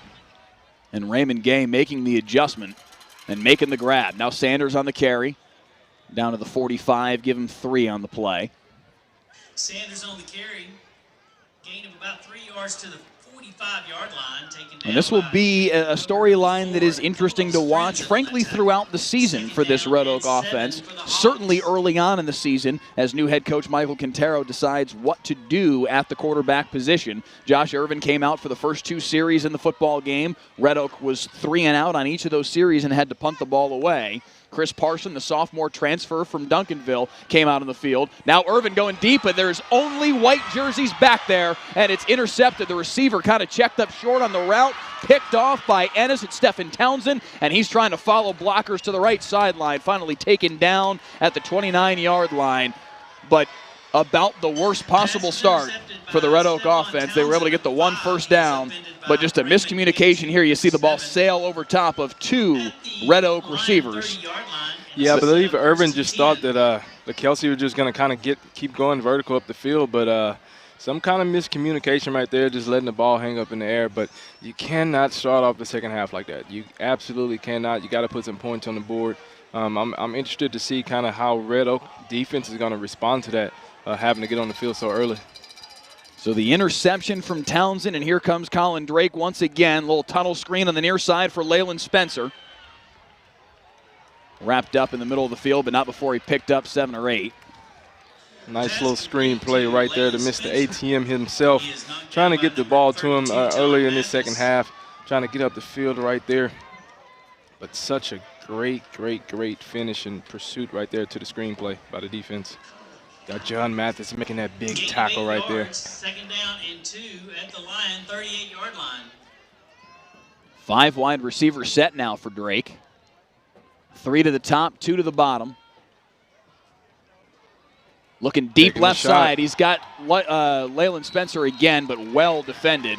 One-on-one with Darius Jackson. That's a matchup we were looking forward to at the beginning of the evening, and a chance to see it play out here. One of the great things about Darius Jackson is that he has that one-on-one ability that allows the Red Oak defense to kind of leave him out on the island. And as we can see right there, he's being patient, staying on top of the receiver, being patient and allowing the receiver to run his route. But finishing that play right there, getting him a great PBU pass breakup right there. Down 31-0. Already it feels like if you're Red Oak, you have to make a stop here and get off the field and get your defense the football back. 5 wides again for Drake. Quarterback draw. Breaks the first tackle. Close to first down yardage. It's going to depend on the spot. It looks like he may have it based on that. Had to get right to the 40-yard stripe, and he does. First down, Ennis. Not by much, but he got there. Again, just a nice, easy quarterback draw right there, 3rd and short. We thought John Mathis would have that tackle right there in the backfield, but just couldn't hang on long enough. Drake is a strong runner. He definitely showed it right there, getting that first down.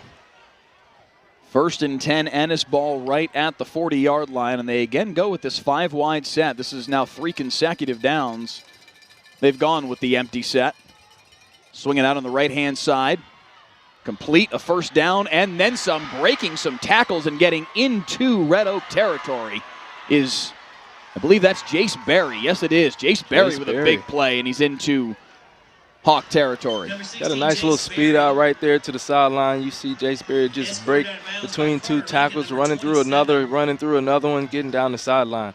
A famous term that we always use, Mike, is make 1 miss and split 2 and make 1 miss. And so that's a great job by the slot receiver right there, just getting up the field, getting that first down.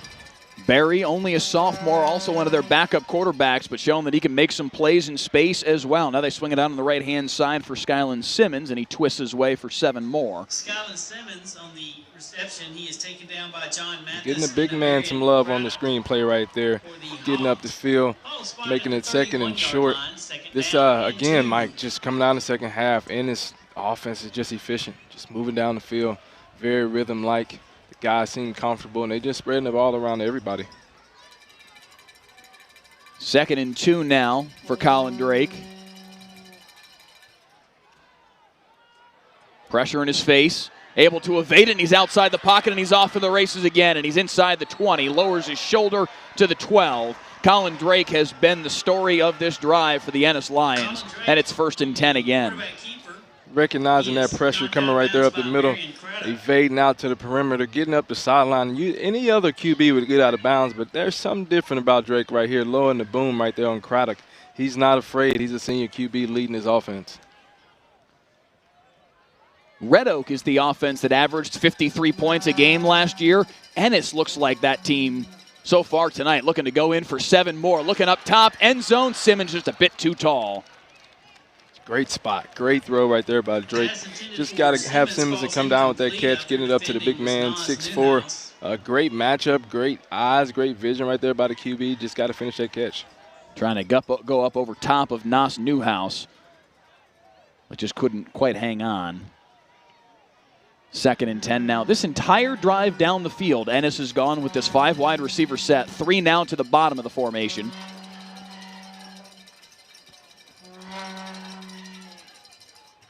Spencer and Simmons, the bookends. They throw, though, in the slot. Touchdown. Karan Smith on the receiving end, and a little dance in the back of the end zone. It's 37-0 Ennis. Got a flag on the play, Mike. Got a little too excited right there. Little celebration penalty. Karan Smith doing his little dance in the end zone, drew the flag, but I'm sure that will draw some admonishment from Sam Harrell. But when you're up 37-0, I can understand. Yeah, absolutely. Great play call right there, getting them up the seam. Drake understood that linebacker just kind of leaving Karan open right there up the seam right there. He got the ball, put it on him in the spot, and another 6 points on the board right there, Mike. What a performance from the Ennis Lions to start the 2020 season. Who said there was any delay to this season? Who said anybody would be rusty coming out? Ennis looks fantastic, and it is 38-0. Point after touchdown is good with 7:21 in the third. It's Hawks 0, Ennis 38. The penalty, of course, will be assessed on the kickoff, so Ennis will kick off from 15 yards further back. They'll spot it at the 25. But I mean, that's clearly a breakdown in communication. You can see at the tail end of the play, the Red Oak secondary all looking at each other and pointing and saying, no, he's yours, no, he's mine. Nas Newhouse trying to figure out whose man that is. And it's someone's, but nobody had him, and Karan Smith was wide open in the end zone. Absolutely. That is something that we talk about in the film room as an offense. When you get to see the DBs kind of pointing at each other and trying to figure out who had who and who did this and who did that, you just kind of see guys kind of laugh and smile about it. We know we did something right on offense or something went terribly wrong on defense. But, Mike, I'm just curious to see who are we sending out at QB for Red Oaks? Who are we sending out? Who are you thinking? I mean, it will surprise me if it's not Parsons on this possession, but we will see. I haven't had a chance to spot Josh Irvin down on the sideline. Parsons standing down here on the 27-yard line left side. Irvin, I have not okay, now I've spotted him. He's standing not too far away from Parson. Both of them clearly, obviously, and as they should, want the job and want to play as much as possible. Anybody would. But this is, regardless of who comes out on the field right now, this is not the start to the season that the Red Oak Hawks wanted in any way, shape, or form. Not at all. Not at all. Got to get something going. Got to establish some kind of rhythm. Got to find a way to put some points on the board, man. I believe that this Red Oaks offense has some special talent, has some guys that can make some plays, but they got to find a way. Got to find some type of strategy, some type of rhythm to get these guys going. They will have some good field position to start this possession. after the 15-yard penalty against Karan Smith for the celebration at the end of the play. So the kickoff will come from the 25 from Angel Aguilar. And it will be Zach Sanders to return once again. Sanders swarmed at the 35, able to push his way forward to the 38. Sanders on the return. He is taken Something down that's by really number going 22 unnoticed, Mike, that I'm starting to and notice number now here in the 31 second half is that Gabriella. this Ennis special teams, they know how to cover kicks. They know how to field punts. They are doing an excellent job on special teams. A lot of people don't understand that special teams is really important in the ball game. And a lot of times if you look at the stat sheet, you can tell who's going to win the game based upon that special team statistics. And Ennis is just doing a fabulous job right now, just doing it all the way around. Ennis with 443 yards tonight. Red Oak with 95, as it is indeed Parson to take the snap on 1st and 10 on the second series of the second half for Red Oak. Swings it out on the left-hand side for Raymond Gay, and a pickup of about, we'll give him 7 on the play. Raymond had to scoop down and get that ball, but only about 4. Running through tackles. Raymond got down and scooped that ball up and broke a couple tackles to get out of bounds. Beg your pardon, only a pickup of about 4. 2nd down and 6 now. Parson thought about swinging it to the near side, now tries to tuck and run on the left side and at least makes a positive play out of it. He didn't like something about what he saw on the near side. Quarterback keeper is escorted out of bounds by I number almost thought he was down there, Mike. Kept his balance, though. He came close. Gain of a couple of yards up to the 44-yard line. Sets up 3rd and 4. Down and 4. 3 wides to the near side, nobody to the far side of the formation. Handoff, and right into the pile, and nowhere to go. Man at the line of scrimmage right there. Those linebackers are filling those gaps, Mike, not letting Red Oaks get any run game going. You got Chapman right there just filling it up and laying the boom right there. Peyton Chapman, a young man who Sam Harrell says is just as solid as ever. Broke his leg last year in the playoffs, recuperated all through the offseason, and very clearly ready to go this year. 4th down and 3. They're going to try and go for it, swinging on the left-hand side. It's going to depend on the spot as it was complete to Raymond Gay. Did they get it to him? It looked to me like he had enough for the 1st down. That spot isn't exactly favorable. Wow. That looks like it may be short by about a half a foot. Maybe short. I got to tell you, I'm not in love with the spot because he catches that football. He's beyond the sticks. He is beyond the sticks. Ball is carved that right should have been a sticks. 1st down, but I don't think it is. First down, Hawks. And somehow they just signal first. They didn't even measure. Okay. We'll take it. We'll take it. The thing is ultimately it's the right outcome. It should be a 1st down, so I'm not going to fight it, but I'm a little surprised that they didn't measure because it certainly looked by the spot like he was short. But it's 1st and 10 for Red Oak at the 48 as Parson takes the snap at his shotgun. Coming near side with nothing but white jerseys in his face. Oh, wow, quick dump off. That was creative. He was in trouble, but it was able to get the pass off, and Tristan Edwards picks up about 8 yards on the play. Again, just one of those guys that can improvise. It's one thing that you can see about Parson getting outside on the perimeter, dumping that ball off right over the top of the defense, and getting it right there to Edwards. 5 wides now for Parson. Spinning around in the backfield again. Can he get the corner? Basically back to, well, it depends on the spot. He may have done just enough to pick up the 1st down. Just enough. Based on the far sideline, Judge. Parsons in the pocket with a little bit of happy feet. Those defensive linemen getting up the field, causing him to get outside of the pocket. That's one thing that this Red Oaks offensive line is going to have to kind of figure out. The thing to do is how do we slow down this aggressive pass rush? Yeah. It was indeed enough for the 1st down. Midway point of quarter number 3, and Red Oaks got to do something quick. Parson trying to help make it happen. QB draw picks up 5. There we go. Nice little draw right there. Nice little draw with the QB. A draw or a screen in that situation is always a smart play to call, especially when you got an aggressive pass rush. Get them up the field, get them going, and then you slip right underneath and got 5 or 6 yards right there by the QB.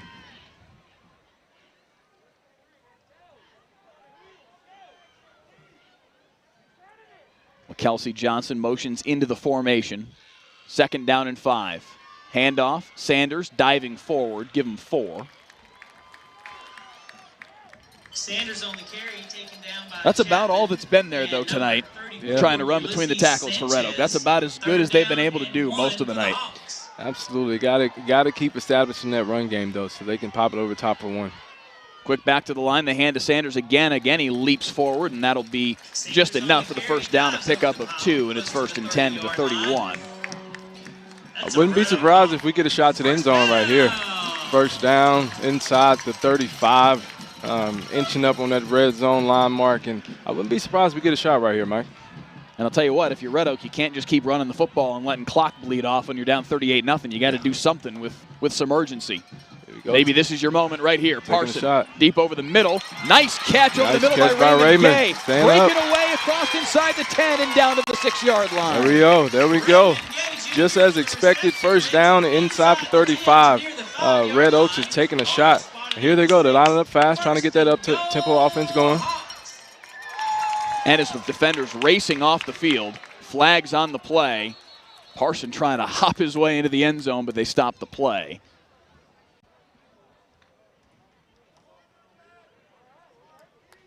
They definitely still had too many men on the field, and that is indeed the penalty against Ennis. So the tempo pays dividends here for Red Oak. Absolutely. That is a very, very smart move by the offensive coordinator for the Red Oaks. Is just you get that first down, big play like that, you always want to go fast, see if you can catch the defense snapping, and it paid off right there. 1,100 of you with us here on the WFAA YouTube channel. Thanks so much for being with us tonight. Please click the subscribe button on the WFAA page. Hit the like button on this broadcast. Let people know that they can tune in for Ennis and Red Oak here on Friday Night Football. First down and goal from the 3. Handoff, nowhere to go but the end zone for Zach Sanders. And finally, Red Oak is on the board. On the board. Great play design right there by Steven Jackson. Bringing that tight end all the way across for Kelsey Johnson to kind of get those linebackers thrown off for Zach Sanders to come around the opposite end and get into the end zone for 6.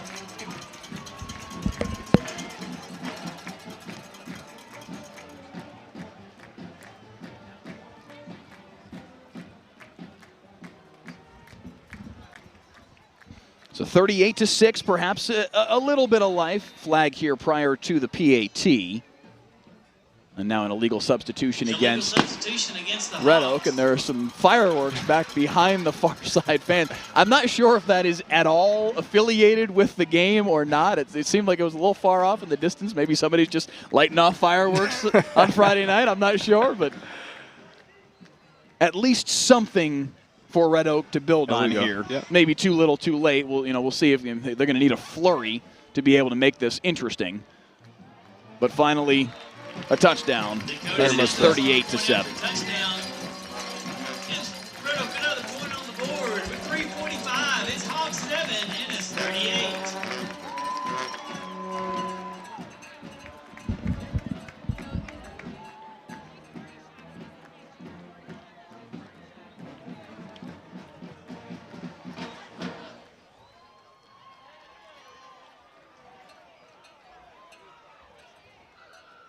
Hawk fans, remember to check out our other student athletics this fall. Visit the athletic website for our Lady Hawks volleyball schedule and upcoming cross-country meets.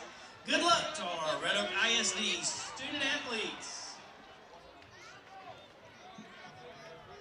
Homecoming week begins Monday, September the 28th. This year's theme is Tuned In and United to the Beat. Be sure to check out our website at www.redoakisd.org. So 38-7 the score. For a list as Ennis gives up their first points of the season. Red Oak finally able to drive down the football field and make something happen offensively. And frankly, it was Chris Parson again at the helm leading the charge as they made their way down the field. Obviously, certainly some influence from the running game as well from Zach Sanders.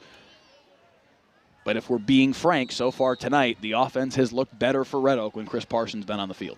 Yeah, they can just get into a more of a groove of establishing that run pass option, run pass option, run pass option, and then for young QB Parsons to just be creative in the pocket, despite the pressure that he's getting, just being really, really creative. So 3-4, and that's dangerous. That's a chance for Red Oak. It's Red Oak football. It bounced off an Ennis Lion, and Red Oak pounces on top of it. Coming out of the pile with the football for the Hawks is Chris Donaldson.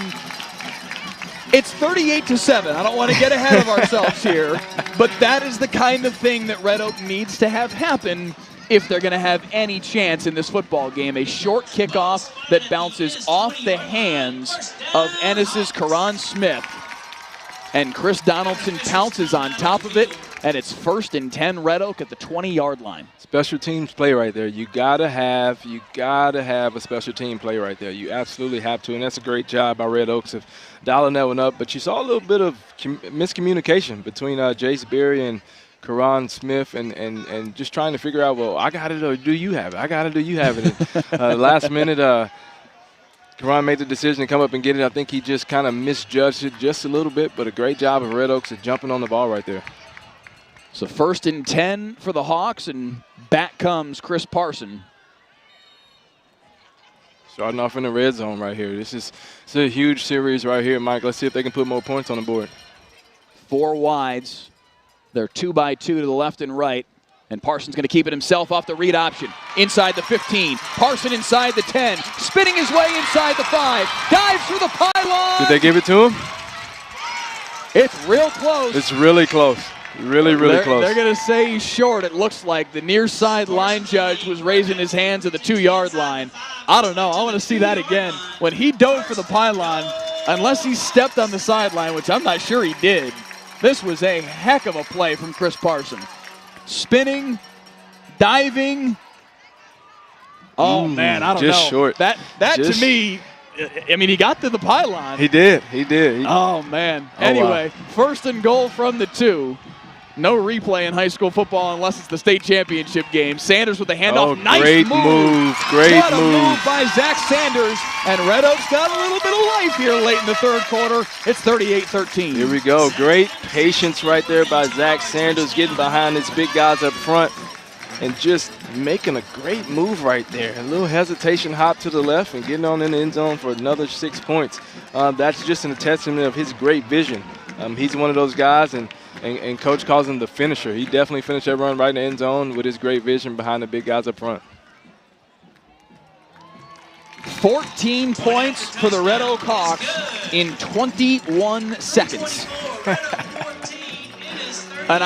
Again, it's still 38-14, so let's not get ahead of ourselves here. But a little bit of life from Red Oak. And if nothing else, something for Michael Quintero, a first-year head coach, to build on in, watching film later this week, in practice next week.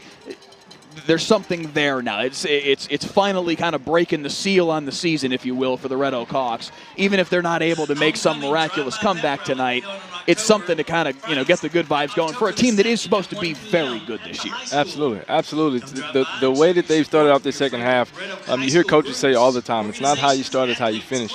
I don't know what message he gave to them in the locker room, but he definitely gave them something effective the way that they've come out and put up a quick 14 points. Still got 3 minutes left in the 3rd.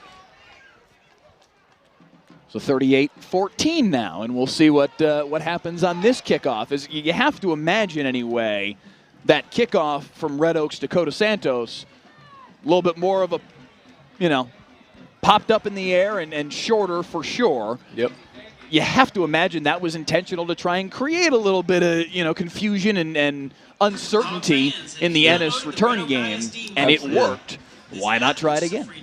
Absolutely. I would imagine that they'd try to get some kind of quick kickoff some way, whether it's a squib or whether it's another pop-up.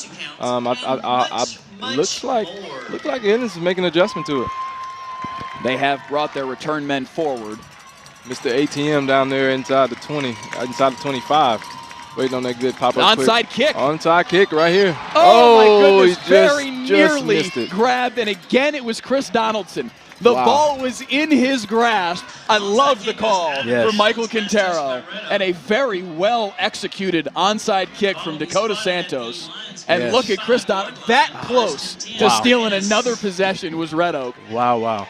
As much trouble as they have had stopping Ennis's offense, why not? I mean, every time you score, kick an onside kick at this point. Absolutely. You're down 24. Why not take the chance and try and create something? And they very nearly did. Very nearly. great execution, great kick right there. I just got to finish it. Just got to finish. That's one thing about that turf. When the ball pops up in the air, you never know where it's going. Yeah. Instead, it is Ennis football. Colin Drake takes it back, and right into the pile goes Jacoby Collins. They're saying he's still on his feet, I guess. Blow the whistle at some point. He's going nowhere. At some point, you do have to stop the play, and they do. Maybe a gain of a yard, and it'll be 2nd down and 9. Jacoby Collins is a load. 5'9", but 215 pounds. Just a machine, Mike. But you love to see that from your Red Oak defense, trying to finish the play right there, finishing aggressively. Officially no gain on the play. It's 2nd down and 10. Again, he gets the carry. This time, give him about 3. Great tackle. Great tackle by Craddock, but he's getting up a little slow, getting up a little gingery. Oh, he popped up. He's ready to go. He did catch a face full of Jacoby Collins. That is 215 pounds on 160, Mike. That's that's a great of impact right there. Go low. 3rd down and 7 here. A chance for Red Oak's defense to get off the field. Can they make a stop? Drake swinging it on the right-hand side. It's going to be close. Going to be close. The Ivy and Johnson, and they're going to mark him out of bounds at the 46-yard line. That looks like he's just a hair short of 1st down yardage. It's 4th down and 1. Great job of Steen right there. Devon Steen, the linebacker, the young senior linebacker, or the older, experienced senior linebacker right there, kind of showing his range, getting from sideline to sideline right there to push him out short of the 1st down. But Ennis is going to keep the offense on the football field on 4th down and a yard. Have to get right to the 45-yard stripe. Can Red Oak get off the football field and create a little more momentum? Drake going to keep it himself. 1st down. Colin Drake with a patient run, and he's got it down to the 41-yard line. You can definitely see on any 4th and short, they trust Drake to get in there and put his head down and get that 1st down. Great block right there by Collins. Another great block by Pierce right there coming around, sealing that edge. And Drake just sticking his head down, getting that 1st down. And you saw the flow of the entire Red Oak defense. Jalen Bennett as well as KK Okere, both of them came a little too far to their left, opened up the cutback hole for Colin Drake, and he had the 1st down. Now the handoff for Davion Beasley, and here he goes again, leaping over top, inside the 20. Davion Beasley with another beautiful run, and they're inside the red zone. Davion Beasley right here, Mr. Wild Card himself, showing a little vertical right there, getting up. Coming down, being able to catch his balance and finishing the run. Beautiful work from our crew on the slow motion, and now it's Beasley again on the carry, down inside the 10. Beasley on the carry once again. Craddock takes him to the ground. Great shot from our photographer, Dwayne Watkins, and Clay Marshall running the show, giving you guys a good look at that Davion Beasley leap right over the top. And now after a pickup of 5, it's 2nd and 5 for Red Oak. Or beg your pardon, for Ennis. Beasley is that two-way player. Definitely noted that he needs a lot of touches, and we can see right now when he touches the ball, he is very electric. So I imagine that they're going to try to keep the ball in his hands down here inside the red zone. Final minute of the 3rd quarter. And Drake's going to keep it himself. Drake with a huge hole to the end zone. Colin Drake in for 6 more. Very, very, very, very creative play call right there by Ennis. Bringing that speed sweep motion, getting the linebackers flowing one way, and Drake keeping it coming out the backside of that thing and just racing into the end zone. That's very, very creative right there, Mike. The 9-yard touchdown run makes it 44-14, Ennis. Red Oak scored twice there real quick, 21 seconds apart, gave themselves a little jolt of life, and Ennis said, pump the brakes.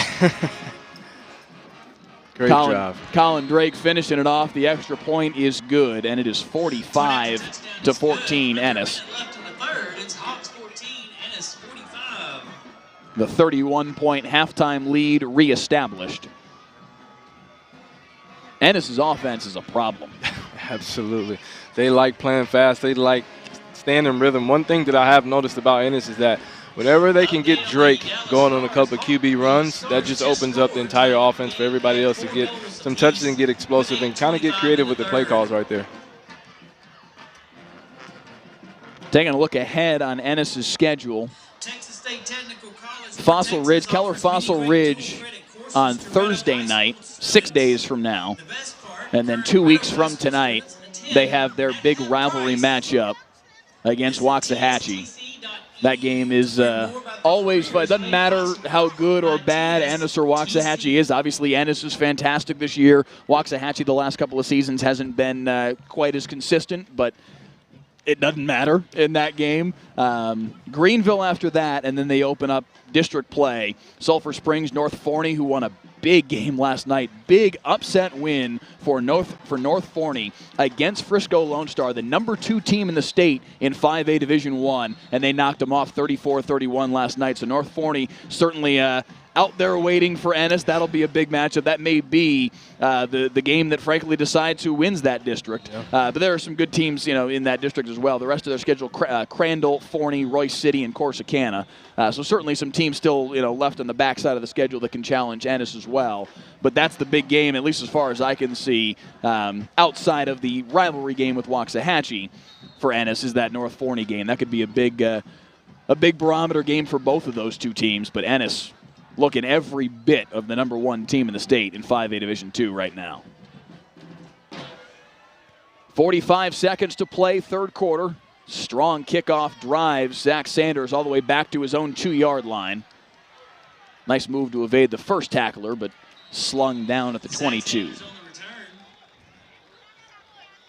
Taken down at the 22-yard line by number. There's a look at our broadcast slate over the course of the next 6 weeks. Denton Ryan, Denton Geyer next week should be a ton of fun. Denton Ryan, number 1 in the state in 5A Division I. Denton Ryan, number 1 in the state in 5A Division I. Denton Geyer, number 5 in the state in 6A. Colleyville Heritage, Euless Trinity the week after that. Frisco Lone Star, who I was just mentioning before, plays Frisco Independence on the 16th. Some really fun games on the schedule over the course of this season.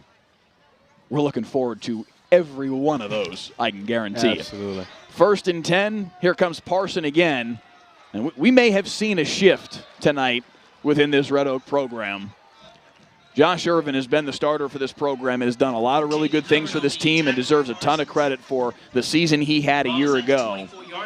And I don't want to act like, the decision is made for Michael Quintero. That's obviously his call to make, and we'll see what the coming weeks hold. But at least so far tonight, clearly the Red Oak offense has just worked better with Chris Parson at the helm. Yeah, just a young, hungry guy, and you can always see that at the quarterback position, especially with a kid like Parsons, who's come from a pretty good program over there at Duncanville, and just excited to play, excited to lead. You can see it all in his energy and his demeanor to just take over the field. And like you said, no decision has just been made just yet at all. Definitely some things that they have to work through over the next couple of weeks. But Parson has just shown his ability to just turn the energy on, be an Energizer Bunny. So 3 quarters in the books here from Red Oak. 4th quarter when we come back on Friday Night Football.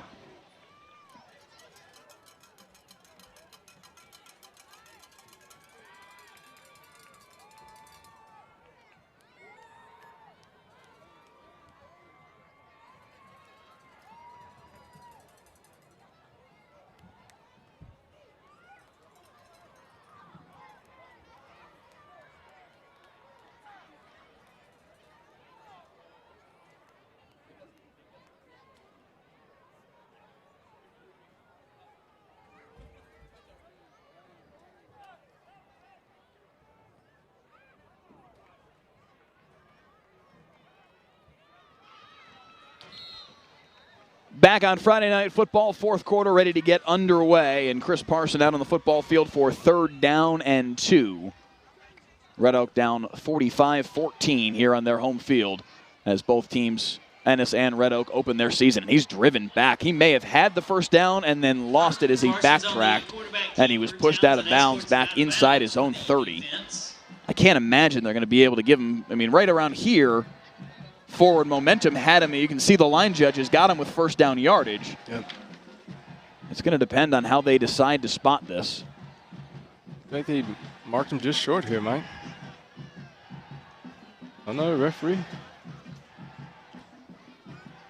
They've flipped the card over to say first down. They are going to give him a first down. First down. I guess they never felt like he actually ceded ground. Maybe he felt like every step he took backward was pushed back by the defense, so they give him forward momentum, and it's first down for Red Oak.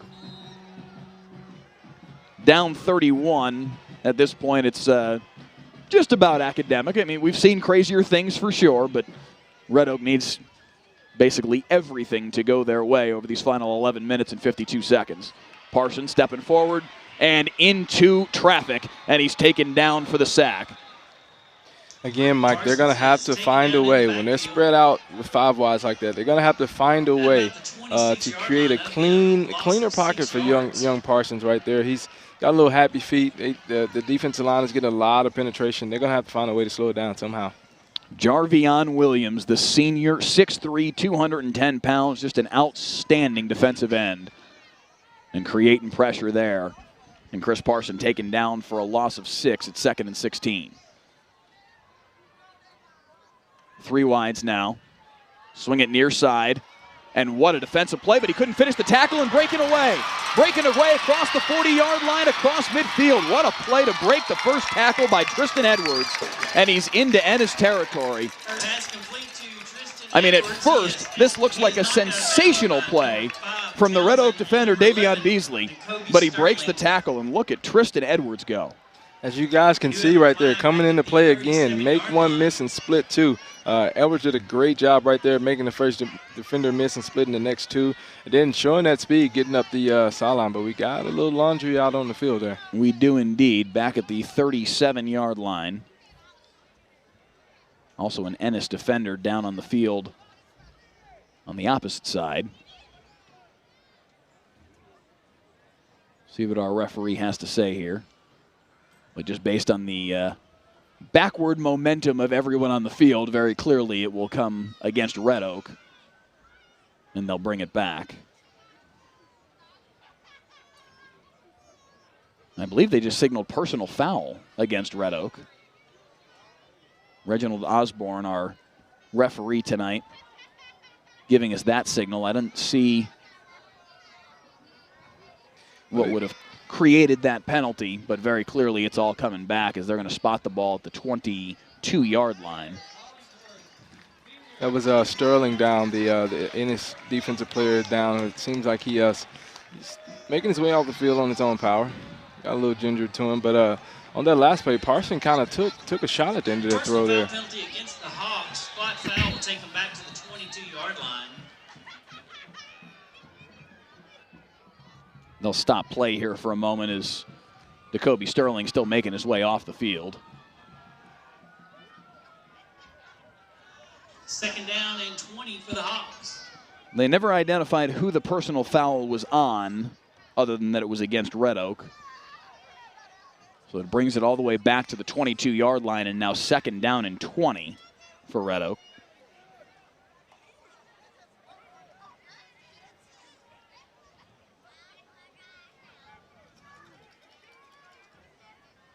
Colin Drake with 3 touchdowns tonight, 2 through the air, 1 on the ground. Davion Beasley with a pair of touchdown runs. Divian Johnson with a touchdown run. The Ennis offense has been fantastic tonight in building this 45-14 lead. Chris Parson, the sophomore transfer from Duncanville, trying to create something. Again, well defended by the Ennis defense. They've just been, it's like they're playing with 12 out there.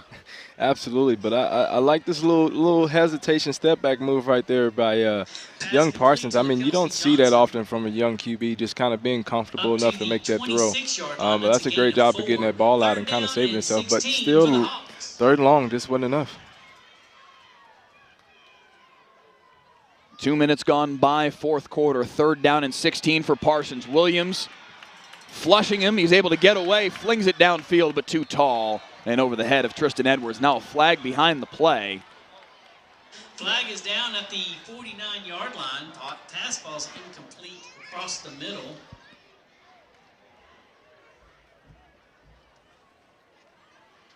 It's going to be pass interference against the Ennis defense, so that will keep Red Oak on the field. On 3rd down and 16. Parson really is quick. Evading the pressure right there, getting rid of the ball. Just trying to make a play.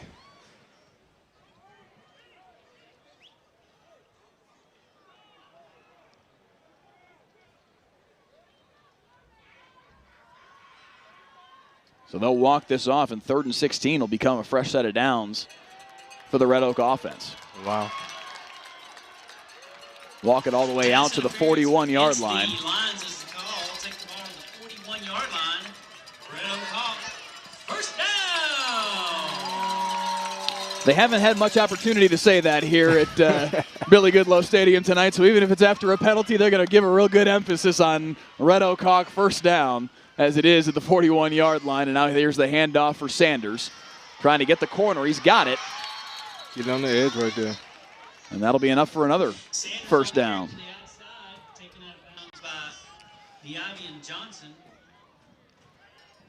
Sanders showing that speed to get around the edge right there. Getting upfield for another first down.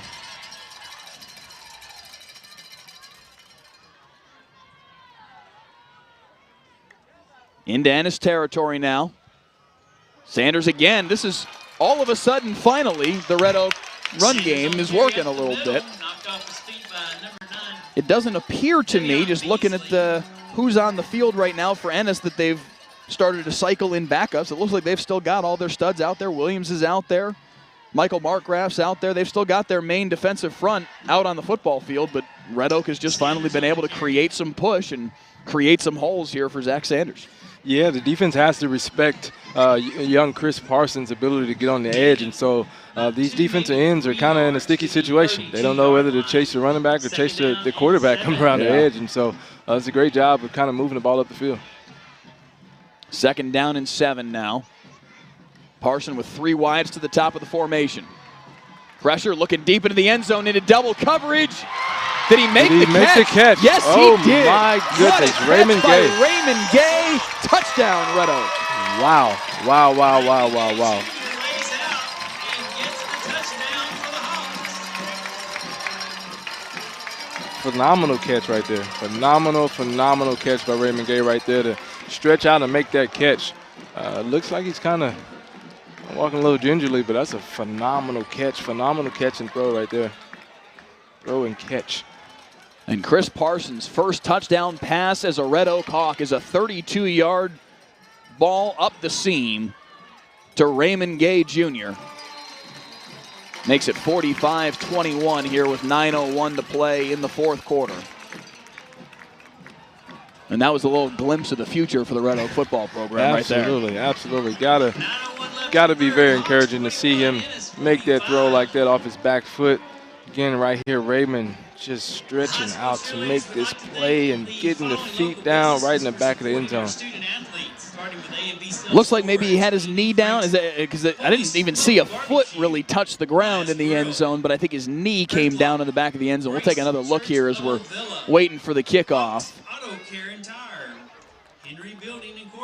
Like full extension. Yeah. Yeah, it's like his hip, basically his full leg came down inbounds, even though his feet kind of stayed in the air. What a catch by Raymond Gay. Raymond Gay with the big catch. He's a young man who's committed to Oklahoma State to actually go play defensive back. So he's got some serious athleticism and showed a little bit of it right there, laying out to make the grab. Absolutely. Phenomenal play, phenomenal catch. Future looks bright for that young man. So now watch this kickoff. Does Red Oak try and do something tricky again here? I would like to see it, Mike. I would like to see it. If it's going to be an onside, if it's going to be a pop-up, I would like to see what Red Oak is exactly thinking right here. Dakota Santos, the kicker, executed a brilliant onside kick the last time the Hawks kicked it away, and it was nearly recovered by Chris Donaldson for the 2nd consecutive kickoff. We'll see what they do here down 45-21. It will be an onside kick, this time to the near side, through the hands of an Ennis Lion, but Leyland Spencer pounces on it at the 29-yard line, and you can almost feel the sigh of relief from the far side. Absolutely. Watch this skip. Every time it touches the turf, you never know where it's going to go. But that's another great kick. You got to make that catch, though. Got to make that catch, but just close. Just close. Red Oaks almost got on another onside kick. Very, very nearly. They've gotten one. They've been close on the other two. And you can only imagine how different a football game this might have been if they recovered the other two. Yeah, absolutely. Put them right back in the game. I mean, if nothing else, if they recover the first one, or I beg your pardon, the second one, take 7 points off the board for Ennis because they went down the field and scored. And that's the problem here for the Red Oak defense is every time Ennis does have the football is right here. Here goes Jalen Jenkins with, I believe, his first carry of the day, rumbling off left tackle and spinning his way for a first down every time Ennis has had the football. Save for maybe one. I can think of maybe one time they've punted all night long. It has been incredible efficiency from the Ennis Lions offense. And that's what you tend to see, Mike, with an experienced group like this and an experienced coach who's been just an icon in Texas football, just moving the ball in rhythm, allowing Drake to control the reins out there on the field and just continuously moving his ball up and down the field. 1st and 10 at the 42. Drake hands off once again for, I beg your pardon, it's Fabian Bex running the football. Hand off again to Bex. He tries the left side. He's met there initially by number 42, Julian Cano for the Hawks. Stops him after a 2-yard gain. 2nd down and 8. 8 minutes even on the clock in the 4th quarter. 45-21. Ennis with the lead over Red Oak on Friday Night Football here on the WFA Digital Network. YouTube Live, our platform this season. We do appreciate you guys joining us tonight. Still over 1,000 of you watching with us concurrently right now. Mike Leslie and John Diarce here with you, the former TCU and LSU wide receiver making his WFAA debut this evening as Bex takes the handoff once again and comes near side, close to the midfield stripe. It'll be 3rd down and short. Right there, Bex getting behind his big boys up front, trying to get around to that perimeter. And he's mentioned as one of their combo backs. He kind of got a little bit of the speed and the power. So I'm hoping to see maybe he'll break one loose and just see what he got. It'll be 3rd down and 3 here for Colin Drake and the Ennis offense. 7 minutes to play in what is a 3-score game right now. Red Oak could theoretically tie the football game with 3 touchdowns and 3 2-point conversions, but you got to get off the football field first. Colin Drake with another first down, it seems like when they get in a sticky spot, they just keep the ball in number 18's hands and let him make the right decision with the football. Absolutely, absolutely. You saw Red Oaks try to fill up the box and try to put all 9 men in the box to try to slow down this run attack, but the one con to that strategy is that if the running back breaks loose, there's nobody on the second level to get him. 1st and 10 in Red Oak territory. Ball sits at the 43-yard line. Low snap. Drake looking deep. Has a man behind the defense. It's Leyland Spencer, complete inside the 20. Wow, that is great recognition right there. Looking at the matchup, they got his main man, Mr. ATM, in a great matchup against Newhouse, and they just took advantage of it right there. Had a little out and up the sideline, a little double move. That's just great recognition by your senior quarterback. Good luck to anybody trying to stop this Ennis offense. Between Leyland Spencer on one side, Skyland Simmons on the other, Colin Drake can spin it, and then they've got this kid, Zach Sanders, who can just pound it up inside. I beg your pardon, Davion Beasley. Davion Beasley. The wrong number 9 in my head. Absolutely, but Beasley and DIV and Johnson, I mean, they've got so many skill players that can do good things with the football. And here it is Beasley again to pay dirt. For the 3rd time today, Davion Beasley finding the end zone. And Ennis has hung 51 on Red Oak. Right there again, you just see the athleticism and the ability of this kid to just do what he's doing. He's the wild card kid is what they call him, and he's able to just play both sides of the ball so well and so efficiently.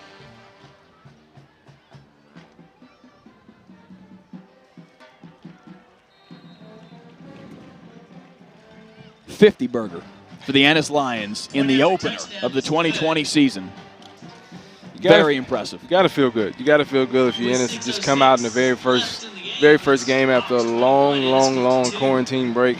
And guys just kind of got to find their rhythm, got to find out how to play with each other against another opponent, and they've just shown that they've stayed together as a group throughout this entire period. So I know they're proud to see that. Red Oaks is turning it on a little bit. They're trying to figure it out.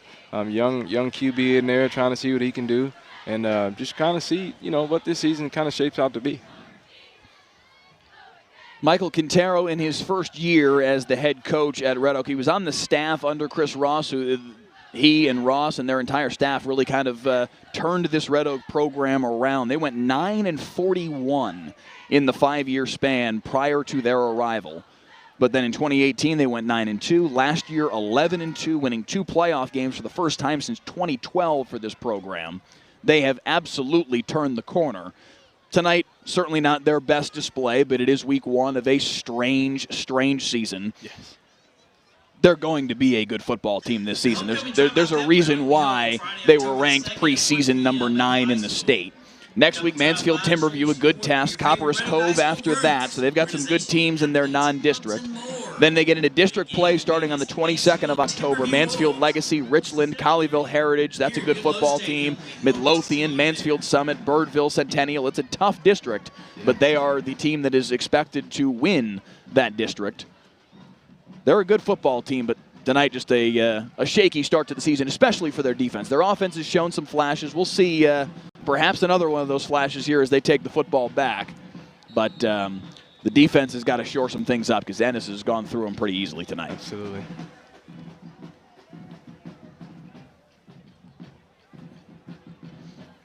So who will it be this time around? Do we see Parson or do we see Josh Irvin come back on the football field? It looks like it's going to be Parson again. Yeah. You have to feel for Josh Irvin. This is a young man who, again, he was the offensive MVP in the district last year. District 6-5 AD2. He was the offensive MVP. Put up 39 touchdowns through the air, only threw 5 interceptions. Had a fantastic season, but just a tough start tonight, and a very talented young man behind him as a flag comes in at the tail end of that play for a late hit. It was Parson hooking up with LaKelsey Johnson. But Parson has just looked really sharp tonight. A super talented kid who had a good start to his career at Duncanville, now has transferred over here to Red Oak. And again, I'm not going to act like the decision is made, but very clearly tonight the offense has moved better with Parson on the football field. Absolutely. Just like I said, coming from a well-established program, a young guy, a lot of fire. But again, no decision made. No decision made. It's just one of those nights. A younger guy just kind of feeling himself, kind of playing in the ball game, and you can see right there, just getting out of the pocket, trying to direct traffic down the field to get outside and get out of bounds. So, like again, you're just a young man with some athleticism that's just playing really well tonight. Mm-hmm. Saw a question in the live chat here on YouTube Live about whether or not Ennis could go all the way this year, and I think there is absolutely that potential in 5A Division II. This is a team that last year was so close to accomplishing exactly that. Lost to the eventual state champions, as this is a nice little play on the left side for Raymond Gay as they get across the 35-yard line, another first down for Red Oak. This is a team that came super close last year, John, to winning a state championship, only losing in the regional final to an Aledo team that won the state title last year, and that game was a 43-36 overtime win for Aledo. So Ennis was just that close last year. This year, with some talent back on this football team, they've got 6 starters back on the offensive side, 8 starters back on this defensive side of the ball that has looked very sharp tonight against Red Oak's offense. They are loaded. They are very clearly dangerous on the offensive side of the ball, and good luck beating them. I mean, they are absolutely a threat in 5AD2. Absolutely. Experience serves. Parson trying to make something happen here. Bowen back and stiff arming is he's a very clever play, especially for a sophomore. He plays so much. He plays beyond his years. Yes. Definitely right here. You can see him trying to direct traffic, hoping one of the receivers would go up the field. It got a little stiff arm, and again, just the creativity and cleverness right there. And that's when you know a young guy's kind of just settled into the game. When he starts making moves like that, kind of starts like you said, sees it ahead of time and very well understands the game well enough to play ahead of his time. So, again, just a clever kid. Rolando Furman saying in the live chat, we want Alito. That's the big challenge. That's what stands in their way. Flag behind the play as Parson breaks away again inside the 5. This is an exciting young man to watch play football. Ripped down at the 2. We'll see if we can spot the flag here. You'd imagine a hold. Yep. Hold right there on Charles Walker.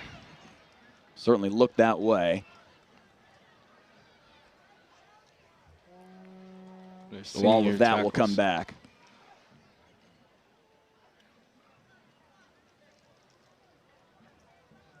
See it. You see him engaged right there at the 30-yard line and just didn't let him go. And honestly, I'm not sure Parson needed it. He's got enough speed to get out around Rodrigo Molina there. Absolutely. A little tug right there on the end and kind of caught him red-handed. And that's the problem. When you get out in space like that, you're so exposed as an offensive lineman. It makes it real easy for the official to make the call. Absolutely. 3rd and 16 instead of 1st and goal from the 2. Parson hit as he throws, and it's intercepted. A very nice catch by Ennis's Ashton Ely, and he returns it now outside the 40-yard line. Flags behind the play as Ennis tried to block for him. Yep. Ashton Ely on the But Ashton Ely making the grab. The flag certainly after the interception, so it will remain Ennis football. You might have a little blindside block right there. I know they've been trying to cut down on that for player safety, so you might have a little blindside block right there. And it's a personal foul against Ennis. So that'll change field position a little bit, but it won't change possession of the football. Another look here.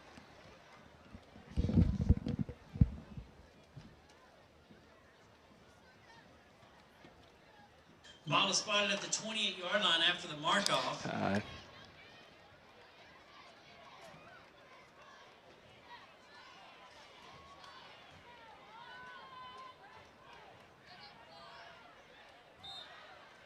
Ladies and gentlemen, we still have a key up here in the press box. If you'd like to get into your house. So Ennis football, 1st and 10 at their own 28-yard line. Handoff left side. Jacoby Collins carrying for a couple. That big man Collins, the power runner right there. Getting some nice yardage on his run right there to the left. Getting behind those big boys again. Down and 5 from the Lions' 33-yard line.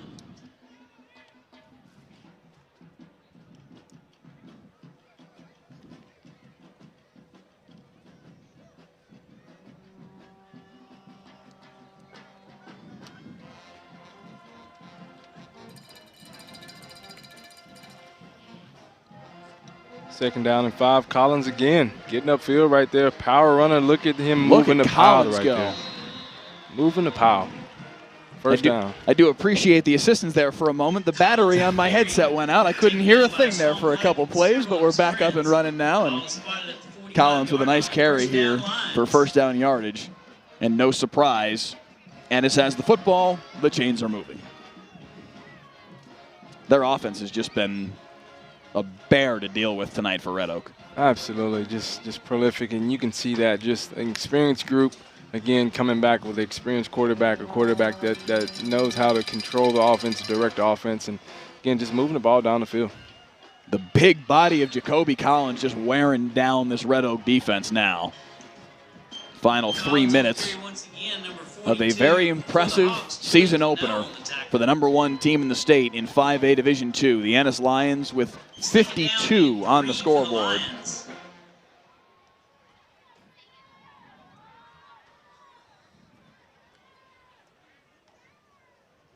I do think Red Oak's going to be okay. They've got a good football team. They're a talented team that's going to be able to do some things this year, but Ennis has got to feel real good about the way they've started their season. It is a backup quarterback on the field now, Jackson Gilkey for the Ennis Lions. Absolutely. Red Oaks is going to be a really great team this year, I believe. Just got to get the rust out and get adjustment, make some adjustments on defense and on offense as well, and just kind of find their rhythm. But they're definitely going to be a really, really good football team this year.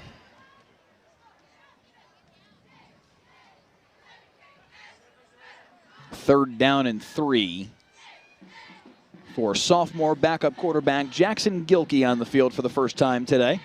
A little mop-up duty, get the sophomore some experience. Just a bull. Jacoby Collins is just a bull. Next week's broadcast, we do want to remind you before we go off the air tonight, Denton Ryan and Denton Geyer. I don't know if you can get more excited for a football game than we are for this one. That should be a fantastic football game. First time these two teams have met in a good several years. I believe 2013 was the last time they played.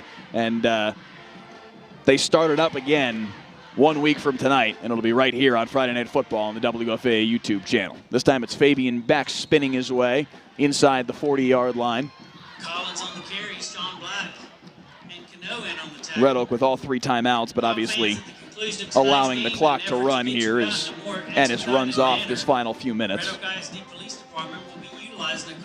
So what'd you think, my man? First one just about in the books. You enjoy yourself? Definitely so, definitely so. Good. Again, man, it's fun just being back around football, getting to watch it again. And again, the high school football just being the mother of football, man. Just seeing the community come together, seeing people come out and support from the cheerleaders and the band to the athletic training staff to the phenomenal faculty around the facility.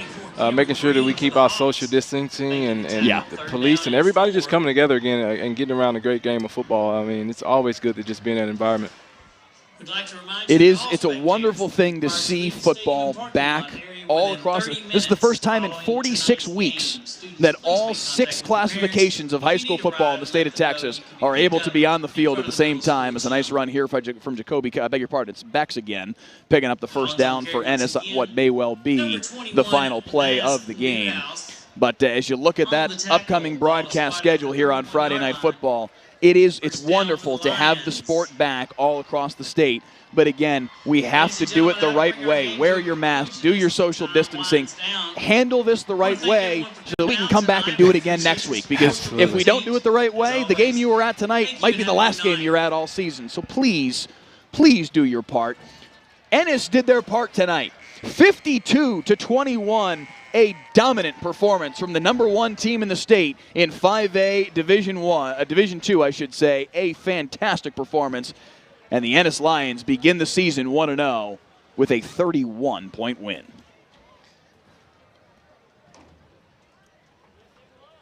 As you see here, as a result of COVID protocols, what would ordinarily be a handshake line, points and signs of respect certainly from both of these two teams, but everybody keeping their social distance and maybe a couple of fist pounds from the coaches, but the players 10 yards apart on their opposite 45-yard lines. Just trying to, it is kind of funny. They just played 48 minutes worth of football and collided into each other constantly. Yeah. And then we say, oh, but you can't shake hands. It's puzzling. Yeah. Everything about the world we're living in right now is puzzling. But again, whatever we can do to just keep coming back and doing this again is worth doing. And that is inclusive of wearing your mask, not sitting on the orange paint.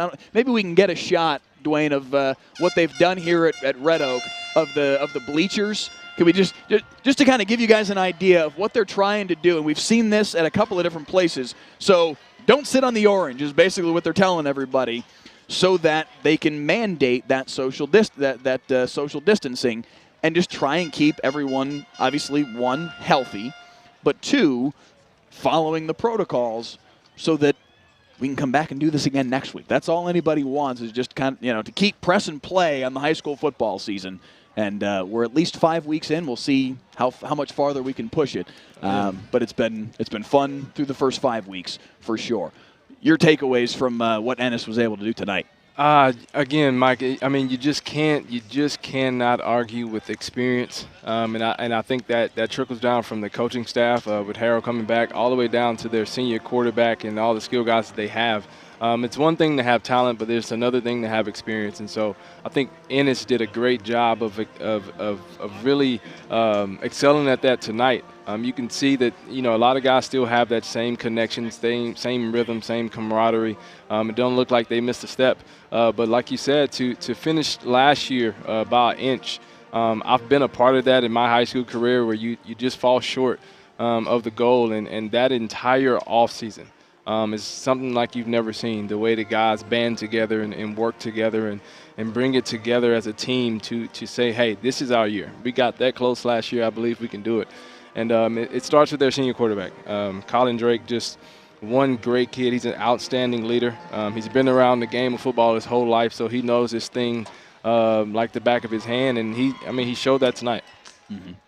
The 207th win in Sam Harrell's career starts year number 3 of his resurgence at Ennis. And the number 1 team in the state in 5A-D2 begins the 2020 season in style. A 52-21 win over number 9 Red Oak. And Ennis is ready for the 2020 season. With that, this one is in the books. Our thanks to Coach Harrell and Coach Quintero for being so very generous with their time and information about their 2 teams over the course of this week. Without their help and the help of athletic directors Chris Anderson and Don Drake, this broadcast is simply not possible. For John Diarse, our photographer Dwayne Watkins, and our director Clay Marshall here with us on site, as well as our digital coordinator Nick Blackhall back at home, I'm Mike Leslie. Thanks so much for watching tonight. Join us next week as we head north for a big-time clash between Denton Ryan and Denton Geyer next week right here on Friday Night Football. Good night, everyone.